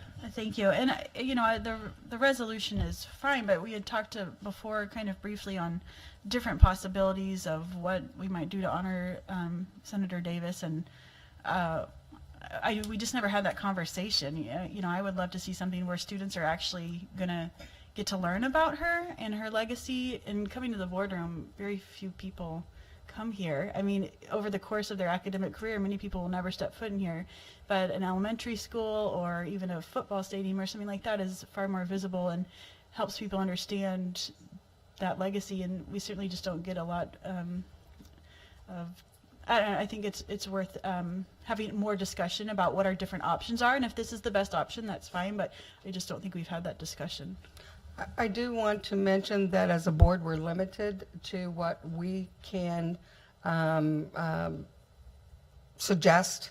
That part of that is under the superintendent. And if you'd like to speak to that, Dr. Bishop. Sure. I was wondering, I'm going to surprise you. Mike Graham, do you have the information that we, off the top of your head, that we provided in regard to naming of schools or naming of places other than schools? There is a difference, and I think to streamline this, I think that this is why, but it's more of a global process. So I'll just turn it over to Mike Graham. Yes, we actually have this sort of two aspects to it. It is an AR that was adopted here fairly recently. One had to do with schools and things, and others parts of schools, be it a theater or a library or a cafeteria or something. Actually, Dave Whiting worked really closely with us, moving that language from the old policy to the new. Dave, do you want to add to this at all? I can certainly pull it up. Do you remember what the differences are in regard to the processes? I can pull it up quick. Mm-hmm. Yeah. I don't want to say what's not correct. Right. Could we take a 2-minute? Sure. At ease, and then we'll get the policy for you. Yeah. What policy are we looking at? The policy is what we can do as a board as far as Oh, the naming. limitations Yes, on our naming? limitations, yes.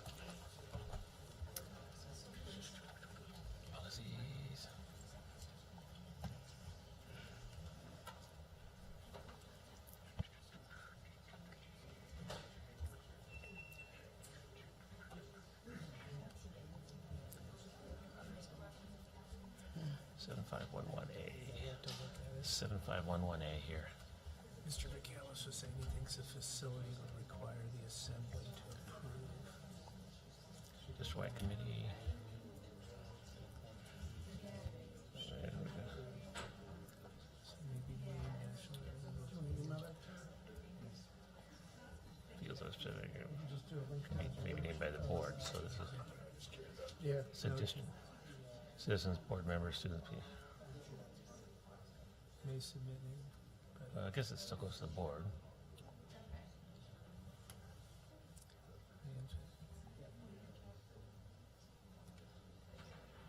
Oh, it may be named by national, so local. Okay. So we're gonna. Okay, Madam President, I do have a report. So the present policy is, member Kellie said this as well, is 7511, naming of a facility.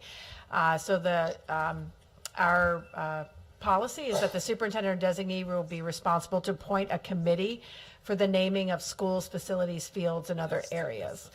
So I believe this being the board room and not a set facility that is owned by the district, my understanding is that the suggestion was for this building because it can be done by the board and be done immediately. The other option would be then to turn it over to administration to come up with a committee. A location would be found, a discussion, probably more community engagement involved, and it would be a longer time process, but that's certainly an option at this time. So based on that information, Ms. Bellamy. Sorry. So I appreciate that, Dr. Bishop. Being the new person on the board, and I'm not saying that, I don't know that we have to rush to do this. Mm-hmm.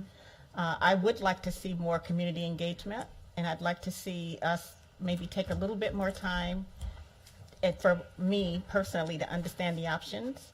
And if there is a cost associated with, then we can be creative with involving the community maybe in that cost.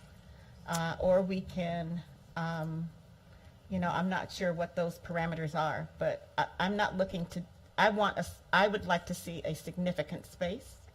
Not that this boardroom is not significant, because all of you guys are fabulous, but I would like to see a more significant memorial in Betty's honor. And if not, then at least I'd like to see the options, more options. Sure. And thank you. Madam President, may I, was the recommendation that came to the board to name this entire building? Yes. Okay, so it's this building. Okay, so there was a building selected? No. I know. At one time, what it came forward is to name this building after the Betty Davis Education Center, but as a board, we don't have the authority to do that. And then we have basically it's in an entire facility or a room, and it's written in the AR 7511A. When a school or facility is to be named, again, it goes back to the superintendent will appoint a district-wide committee. It defines whom would be the members of that committee, but it really charges that it's a district-wide search and input. And citizens, board members, students, PTAs, anyone can submit names for consideration when you open it up. So it would be a broader process for someone might have a different name. And then this committee would vote and, move forward the reasons why. If we opened it up, it might open it up to other influences, I don't know. The superintendent will make the final recommendation to the board. In selecting names, special consideration will be given to those names that have special meaning, such as Senator Davis. And school facilities may be named for national, state, or local leaders, as well as community leaders. But fields and other specific areas on a school campus or within a school building may be named by the board. So I think to respond to the community that asked about this building, I think the board wanted to make an action to start with the boardroom and have it be the Davis boardroom, Betty Davis boardroom, but we can turn it into a facility, which is a longer process. Yes, Ms. Hildy. And I appreciate the recommendation that came from the Betty Davis Leadership Summit, but if we're going to be renaming, I want the full community to have the opportunity to say we're going to consider this, and it might not be the same. Maybe, I don't know if they considered schools or things, I don't know that that's their final recommendation. I wasn't there. Public wasn't part of our school district process, I don't believe. So certainly, I just would, if we're going to consider something, I want a full options. Just a point of clarification. So and I'm okay with the extra time, but I hear what you're saying, Dr. Bishop, and I hear what you're saying. It just seems to me that we do need to do a broader, I guess a more inclusive kind of process. And I don't know, I just need to make sure also that it's not a matter of whether or not we do it. I mean, we name something. I mean, I'm not looking to go through a process and people tell me no. I'm looking for a process. Welcome to the board. I'm looking for a process whereby we are asking input to make something happen. So I think that's what the policy allows us to do, correct? Correct. If you want to name a facility, you would ask the superintendent to have a process to name the facility. Exactly. However, can we rename a facility that's already named? This one doesn't have a name, but can you rename an existing school that already has a name? I would stay away from that Yeah. if there was significance. Yeah. I would too. I mean, somebody might want, I think you can ask people too and say, anybody interested, because there's a lot of schools that have just, they might be interested in having that name. I don't want to preclude that. I don't want to preclude it, I just want to make sure that there's not something that says we can't Andy do has that. his Yeah. hand up. Mr. Holloman. I think the idea of having community involvement and coming to the decision is the right way to go with it. And I do have a reservation about naming something we don't actually own. We used to be in a different building forever that we didn't own as administrative headquarters, and now it feels like we've been in this one forever. But to be honest, we may leave this building one day, and that's I certainly would want the community to be involved in the decision, like that. If anyone ever wants to honor me, you can pick one of your older vans and, like, paint something on the back bumper, and it will go away pretty soon. But I do think for Ms. Davis that we want something that's going to last at least as long as she did, and that's a pretty big hurdle. So am I hearing from the board then that we would like to task the superintendent with moving forward with this and developing a committee? Okay. Any other board comments or, okay? You're welcome. So, 163. Thank you. I see this as a non-action item, and I understand the process of getting it on here. My concern is always, and anytime we're going to change policies, I want stakeholders involved that are going to be affected. And we see some of those consequences, and going forward, I just want us to make sure we're considering all aspects of the implications of changing our policies, that we don't do these lightly, and that we take the time necessary to make those changes. So if this is on here as a non-action, then I would expect to see it next week as an action item for me to be voting on. I haven't heard from any of those stakeholders. I haven't heard if this is necessary or if there's other alternatives that are better, or I just haven't heard any consideration of analysis.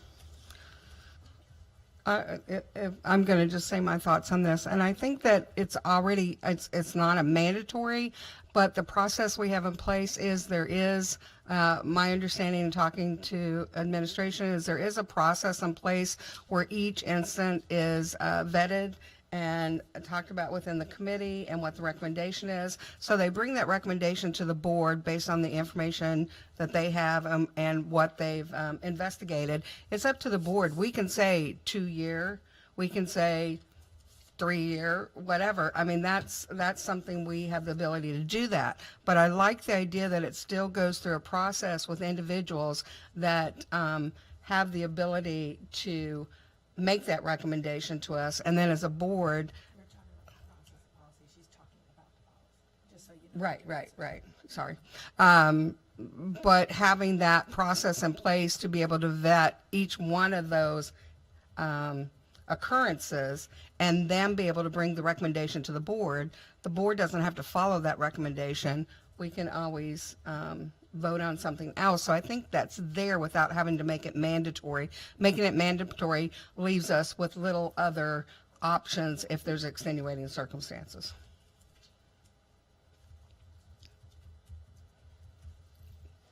Mr. Donnelly, this is your policy. Would you like to speak to it?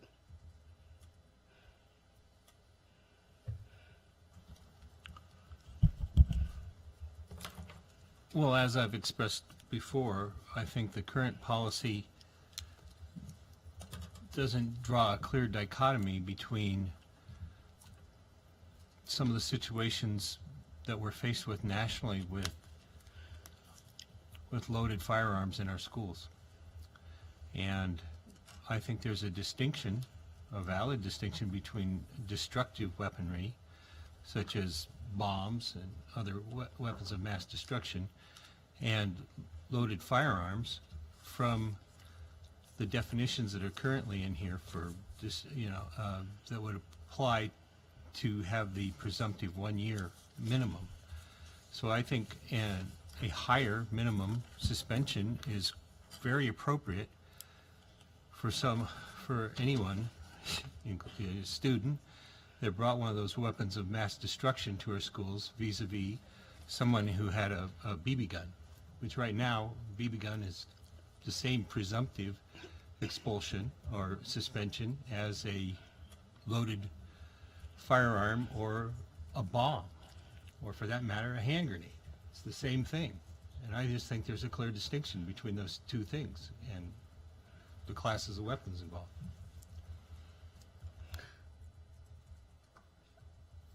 Ms. Hildy.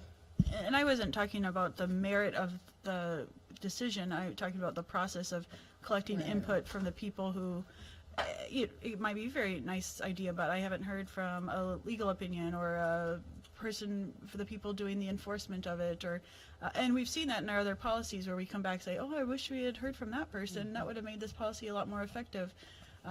I would like that to be our standard practice, that we are making sure that we are looking at all aspects of our policies and how the implications of it from more than just our limited views. So I guess I would move for it to, I thought this was coming up in governance, but I guess I would move for it to go to governance since it's a policy review. And if governance would spend some actual time bringing stakeholders to the table and doing a thorough vetting of it, then it would be something I would be more comfortable with that process. So are you? I move this to governance. Do I have a second? Second. Wait a minute. Miss Margot. And I'm not really as versed probably as you guys are because I'm catching up. But there seems to me to be a difference between how the district responds to any threat, and you don't always get to know whether it's a BB gun or a fake gun or a whatever kind of gun. But where you do that, I'm sorry? Well, she had raised her hand before you seconded it. Let's. Am I out of order? Let's go ahead and vote on it, and then you can. Oh, okay. Yeah, because we still have conversations because we had more individuals that Sure, wanted there's to just a speak. motion on the floor that Yeah, I needs to know. be resolved. It hadn't been seconded before she spoke. Yeah, I know. So I'm just now making it so we can vote, so just give me a second. But we have to vote to do the committee, right? What? She was starting to speak about the same time you were starting to second it. My apologies. No, it's not your fault.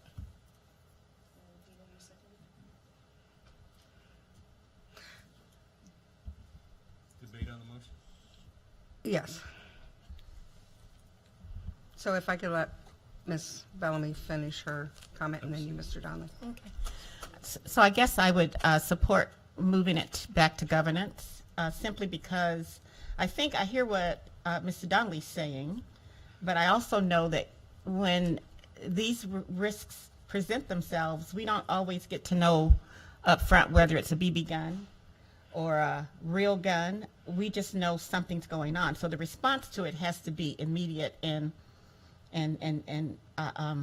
I guess aggressive. But in the sanctions or the consequences, that's where you're going to make a difference in whether something ends up really being a real gun or a BB gun. All right, both can cause harm, different levels of harm, and so I think I would like to have more discussion. Send it back to. So I would be supporting the motion to send it back to governance. Mr. Donnelly. Yeah, in the 2 years I've been here, we've had multiple cases of suspensions, or I guess these are expulsions. What's the correct terminology? Expulsion, right? Probably expulsion.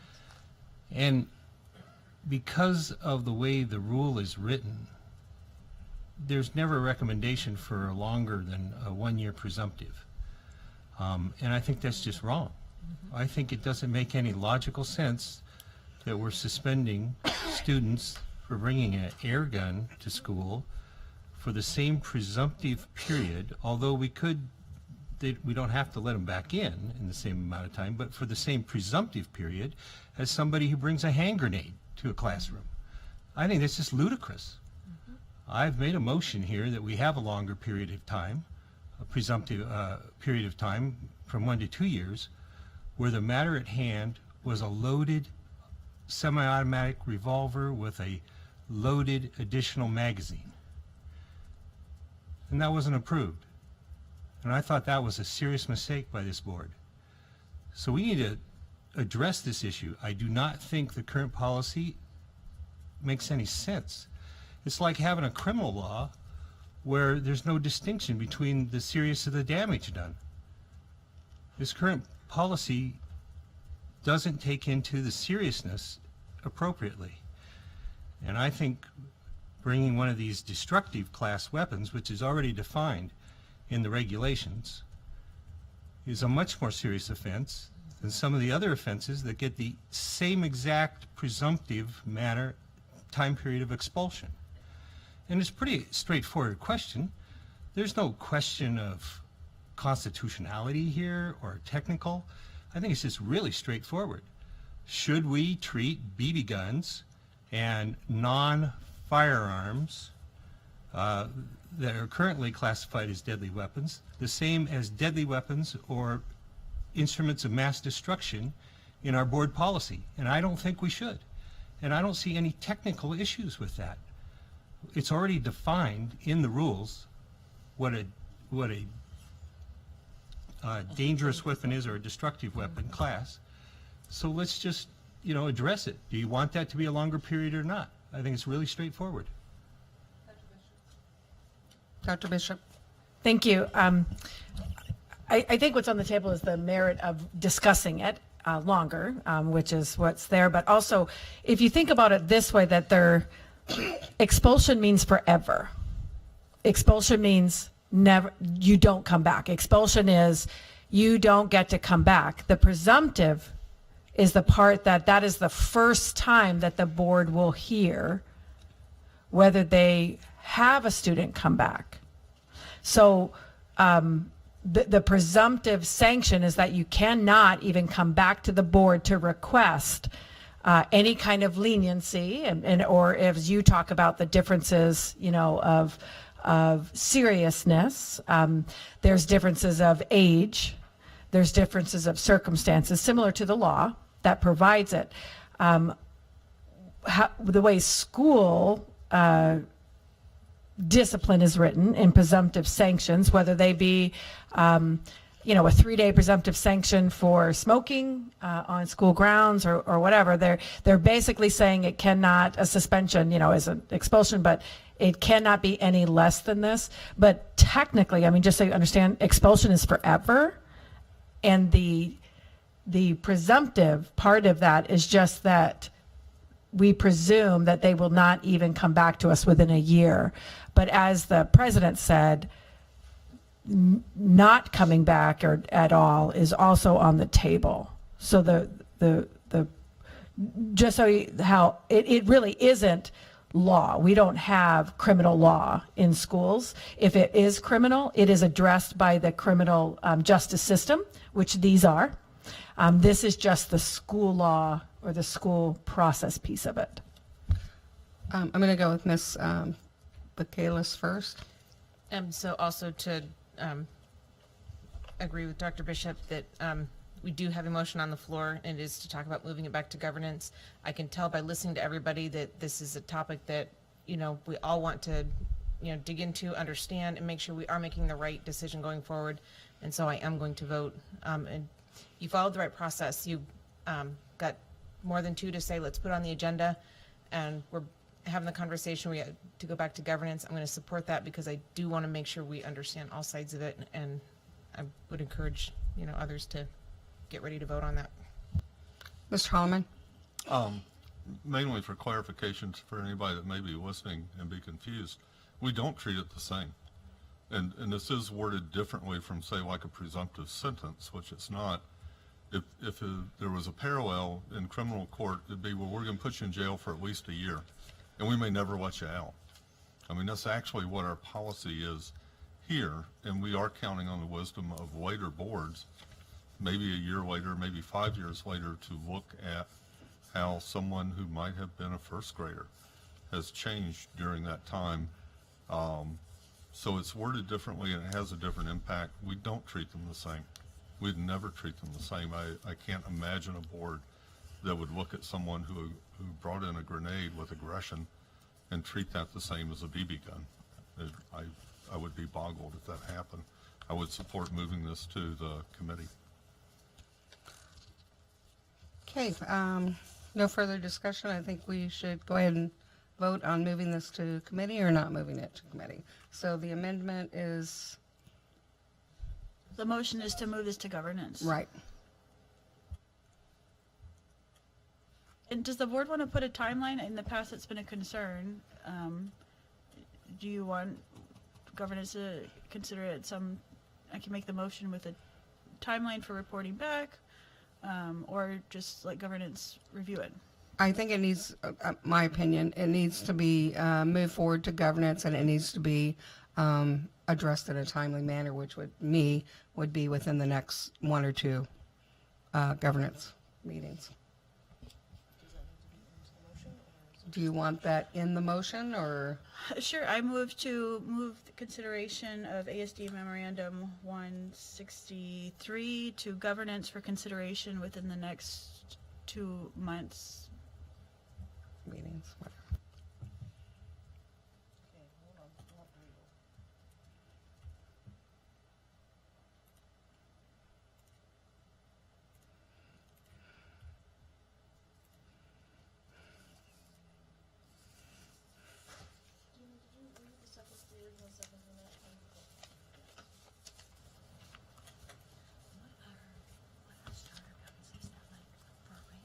Yeah.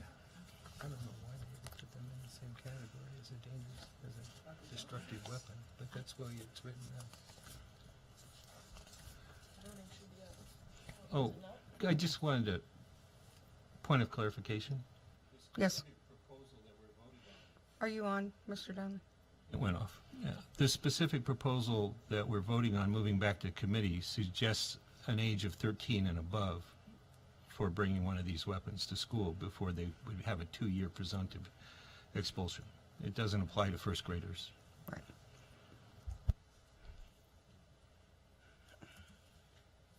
Did the voting not come up? I have to sign back in. Oh, wait, no, there's something come through.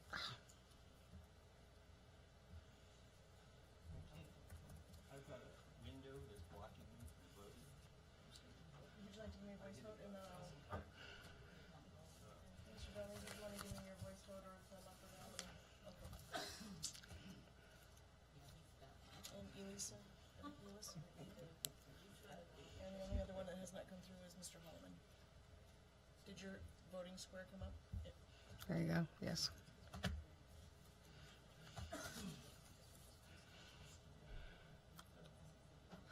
And that amendment, or to move ASD Memorandum 163 to Governance Committee for consideration with the next 2 months, passes with 6 yeas and 1 nay. Okay, at this time, this is where new business is introduced, and I do have something that I have to introduce, and I received a email that I want to address part of this. Dr. Bishop and I both received this, and it's seeking legal opinion or potential conflict of interest when a board member receives a campaign donation from an entity clearly benefiting from the policy, and that so just based on that, I did have Dr. Bishop reach out to legal on this, and I also have a copy of our legal review done on a prior conflict of interest. And I don't, did you have that other one that with the highlighted on the okay. And then also what I've done is I've asked to bring our code of conduct, our you've got it right here, our code of ethics conduct, which we're also going to review here, and I'm going to ask Dr. Bishop to do that, and I will pass out. You should have this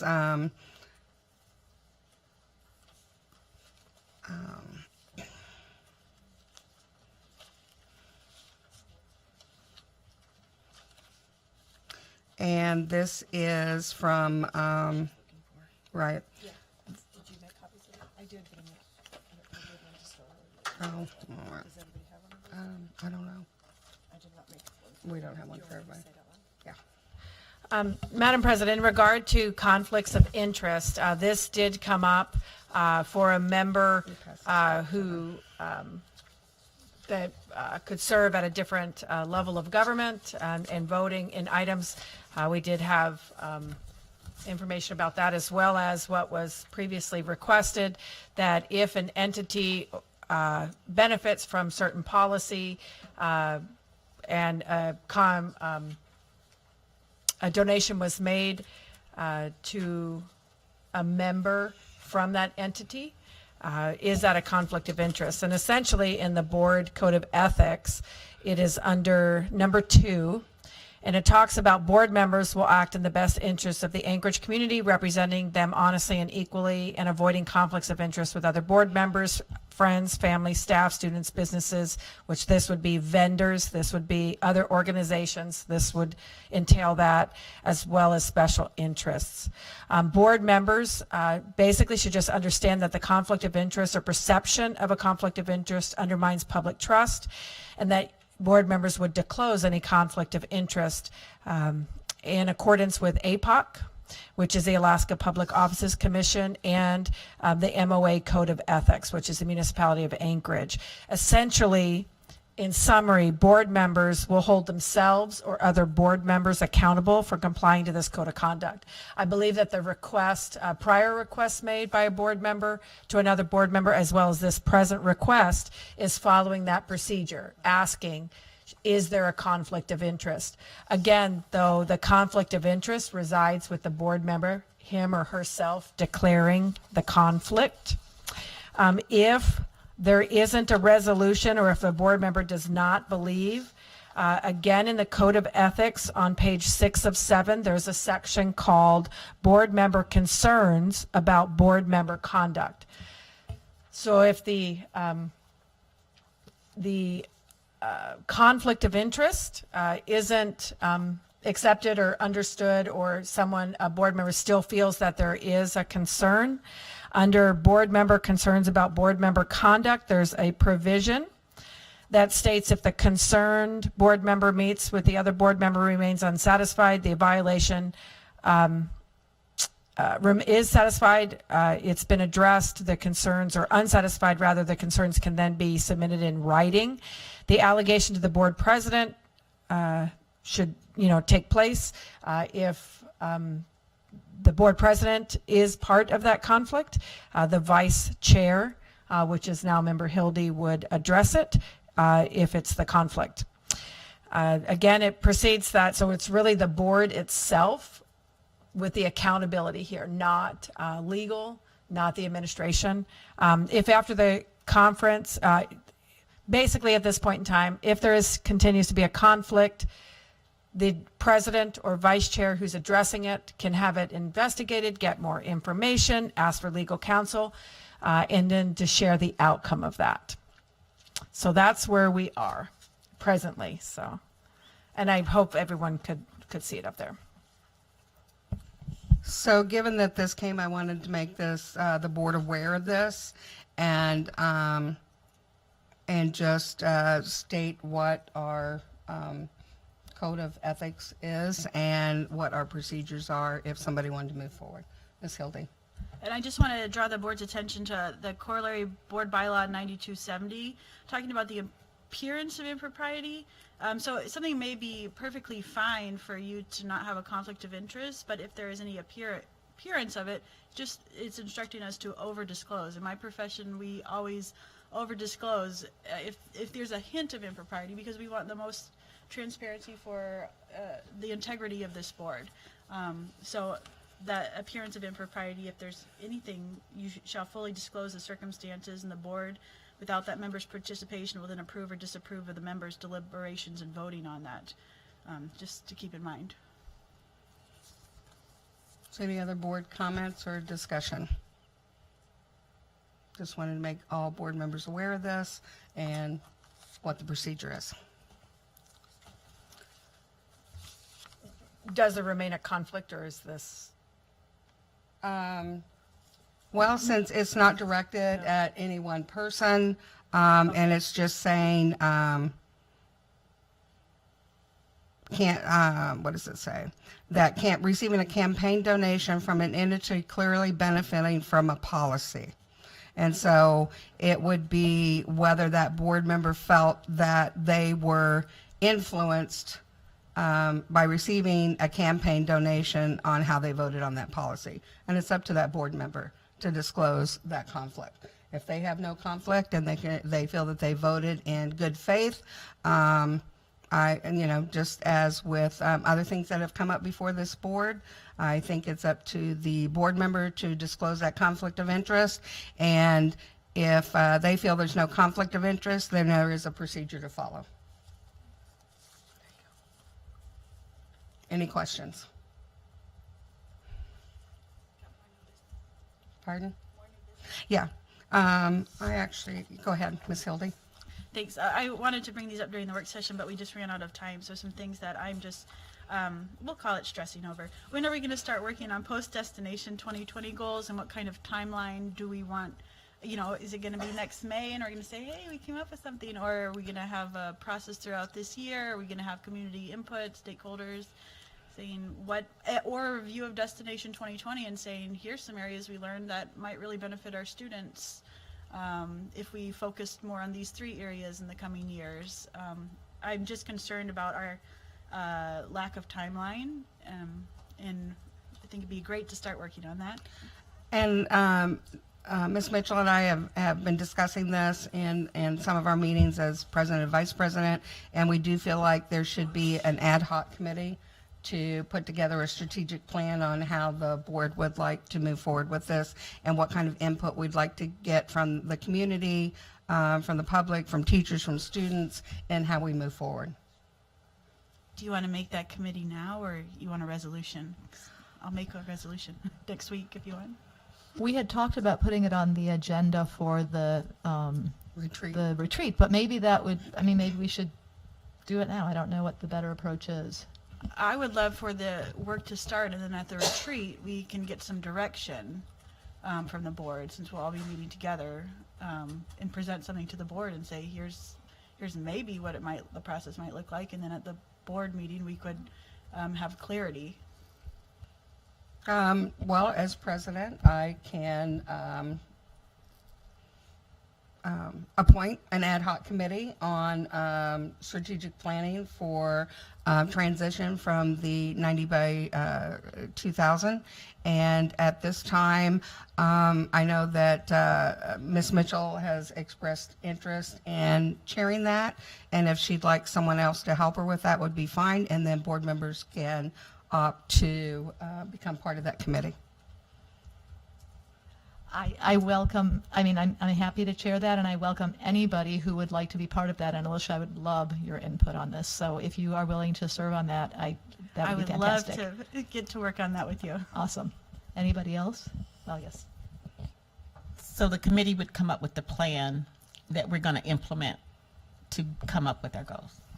Right. Okay. We'll do some preliminary research. We'll present it at the, that's my understanding, we'll present it at the retreat. And I think the committee will stay in place to spearhead that. But, you know, it would take the whole board agreeing to our approach. Okay. Right. It'll be the committee comes together with a recommendation for the board on how we move forward, and then the board discusses that. Okay. Yeah. And of course, I'll be there, although I'm not an official member. Ex officio. Yeah. Anything else, Ms. Hildy? I'll stop there. Okay. I did have,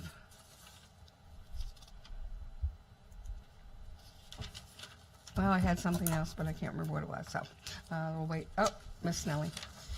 I just wanted to throw out there, I know you've been asking a couple of times, but I would like to, just from kind of listening to some of the conversation, that we do make the code of conduct part of our board retreat. Okay. And whenever that date gets decided, so that we all have a chance to review it and put fresh eyes onto it, and maybe that's a good time to re-sign it and re-agree to it, or whatever, you know, form it might take, just so that we don't feel like people are being caught off guard with surprises, because it's been a year since we've talked about it. But to go ahead and bring that up would be a wonderful thing. And having said that, if I can, I was hoping that board members would submit their agenda items for the retreat, what they would like to have in discussion. We will be meeting on the 14th to set that agenda, and that will be the new vice president and president who will set that agenda. So I do need that information from other board members, and I was hoping by, well, as soon as possible. Can we send that to you? Yes. Or Katie. So just a point of clarification, I thought we had agreed that we're going to stay with the retreat dates for the 14th and 15th of June. Is that correct? Correct. Okay. Okay. Thank you. Mr. Donnelly? Yeah, I remain very concerned about the lack of progress on the school safety ad hoc committees. It's been about 6 months, 8 months ago, I brought this up, and I was advised there would be meetings coming up with the ad hoc committee because there was a lot more to be done than what was done 2 years ago. And I haven't heard anything that anything's even scheduled to return consideration to what needs to be done to better protect our schools. Okay, yeah, that was an administrative committee, correct? It was established after, yes, part of the information that came out of it was what's being worked on now. We haven't, I don't believe, I'll have to check with Tom, have a meeting, but part of the bond items as well as the items that are going into Chuquette High and other schools in regard to physical safety and reorganization of areas was part of that. And I know that that's being worked on, but I'll have Tom Roth, who's chairing that work. Thank you, Dr. Bishop, through the president.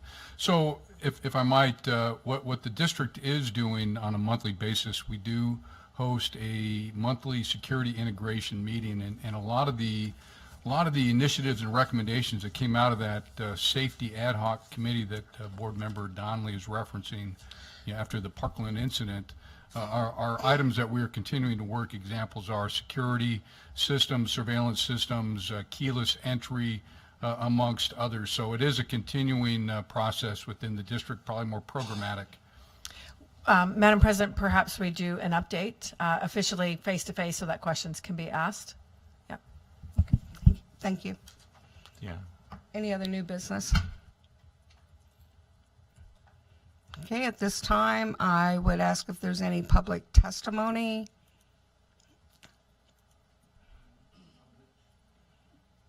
On which? On any non-action or non-agenda? It would be something new.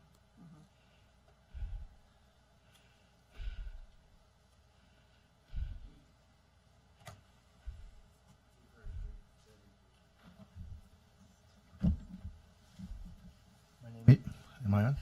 My name is Eugene Carl Habron. I represent myself. I live in the Matsu Valley. I follow the public process. When the public process is done appropriately, the decision made by the governing body is more likely to public interest.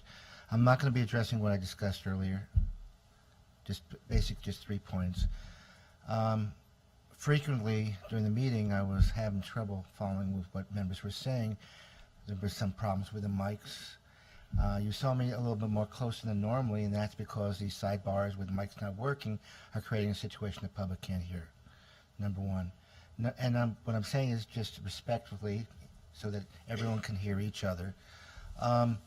Then the other thing is you did a motion to go for a 5-minute break, okay? But I noted, and I do a timer, and it was approximately 1 minute and 21 seconds later you call the meeting back to order. There's nothing wrong with when you do a 5-minute break and you don't come back and start 6 or 7 or 8 minutes later. But there is something very wrong when you start the meeting less than the time you state you're going to have a 5-minute break. The last thing to say is, with due respect, everyone needs to hear each other respectfully. And as you know, certain times the audience is, during breaks, it's hard to control and get people back. I would strongly recommend you just to take a little bit more time, use the gavel and make sure everything's more calmed down, because obviously there's difficulty for people getting back into order. Otherwise, no one's going to hear anything, and we need to hear each other. And that's all I have to say with respect. And thank you very much. Thank you. Is there any other testimony on any non-action or action items? Okay, hearing none, this is the time where school board administration can make comments. Do we have any comments? Mr. Donnelly?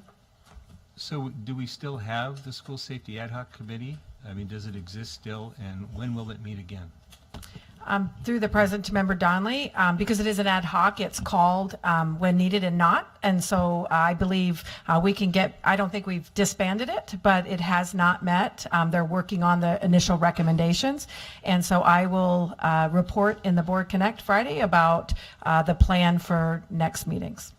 I just want to express, this is our chance to express, there were so many more things that should have been considered at that time before this process ended, and it just has stopped. It's been going nowhere for over a year now.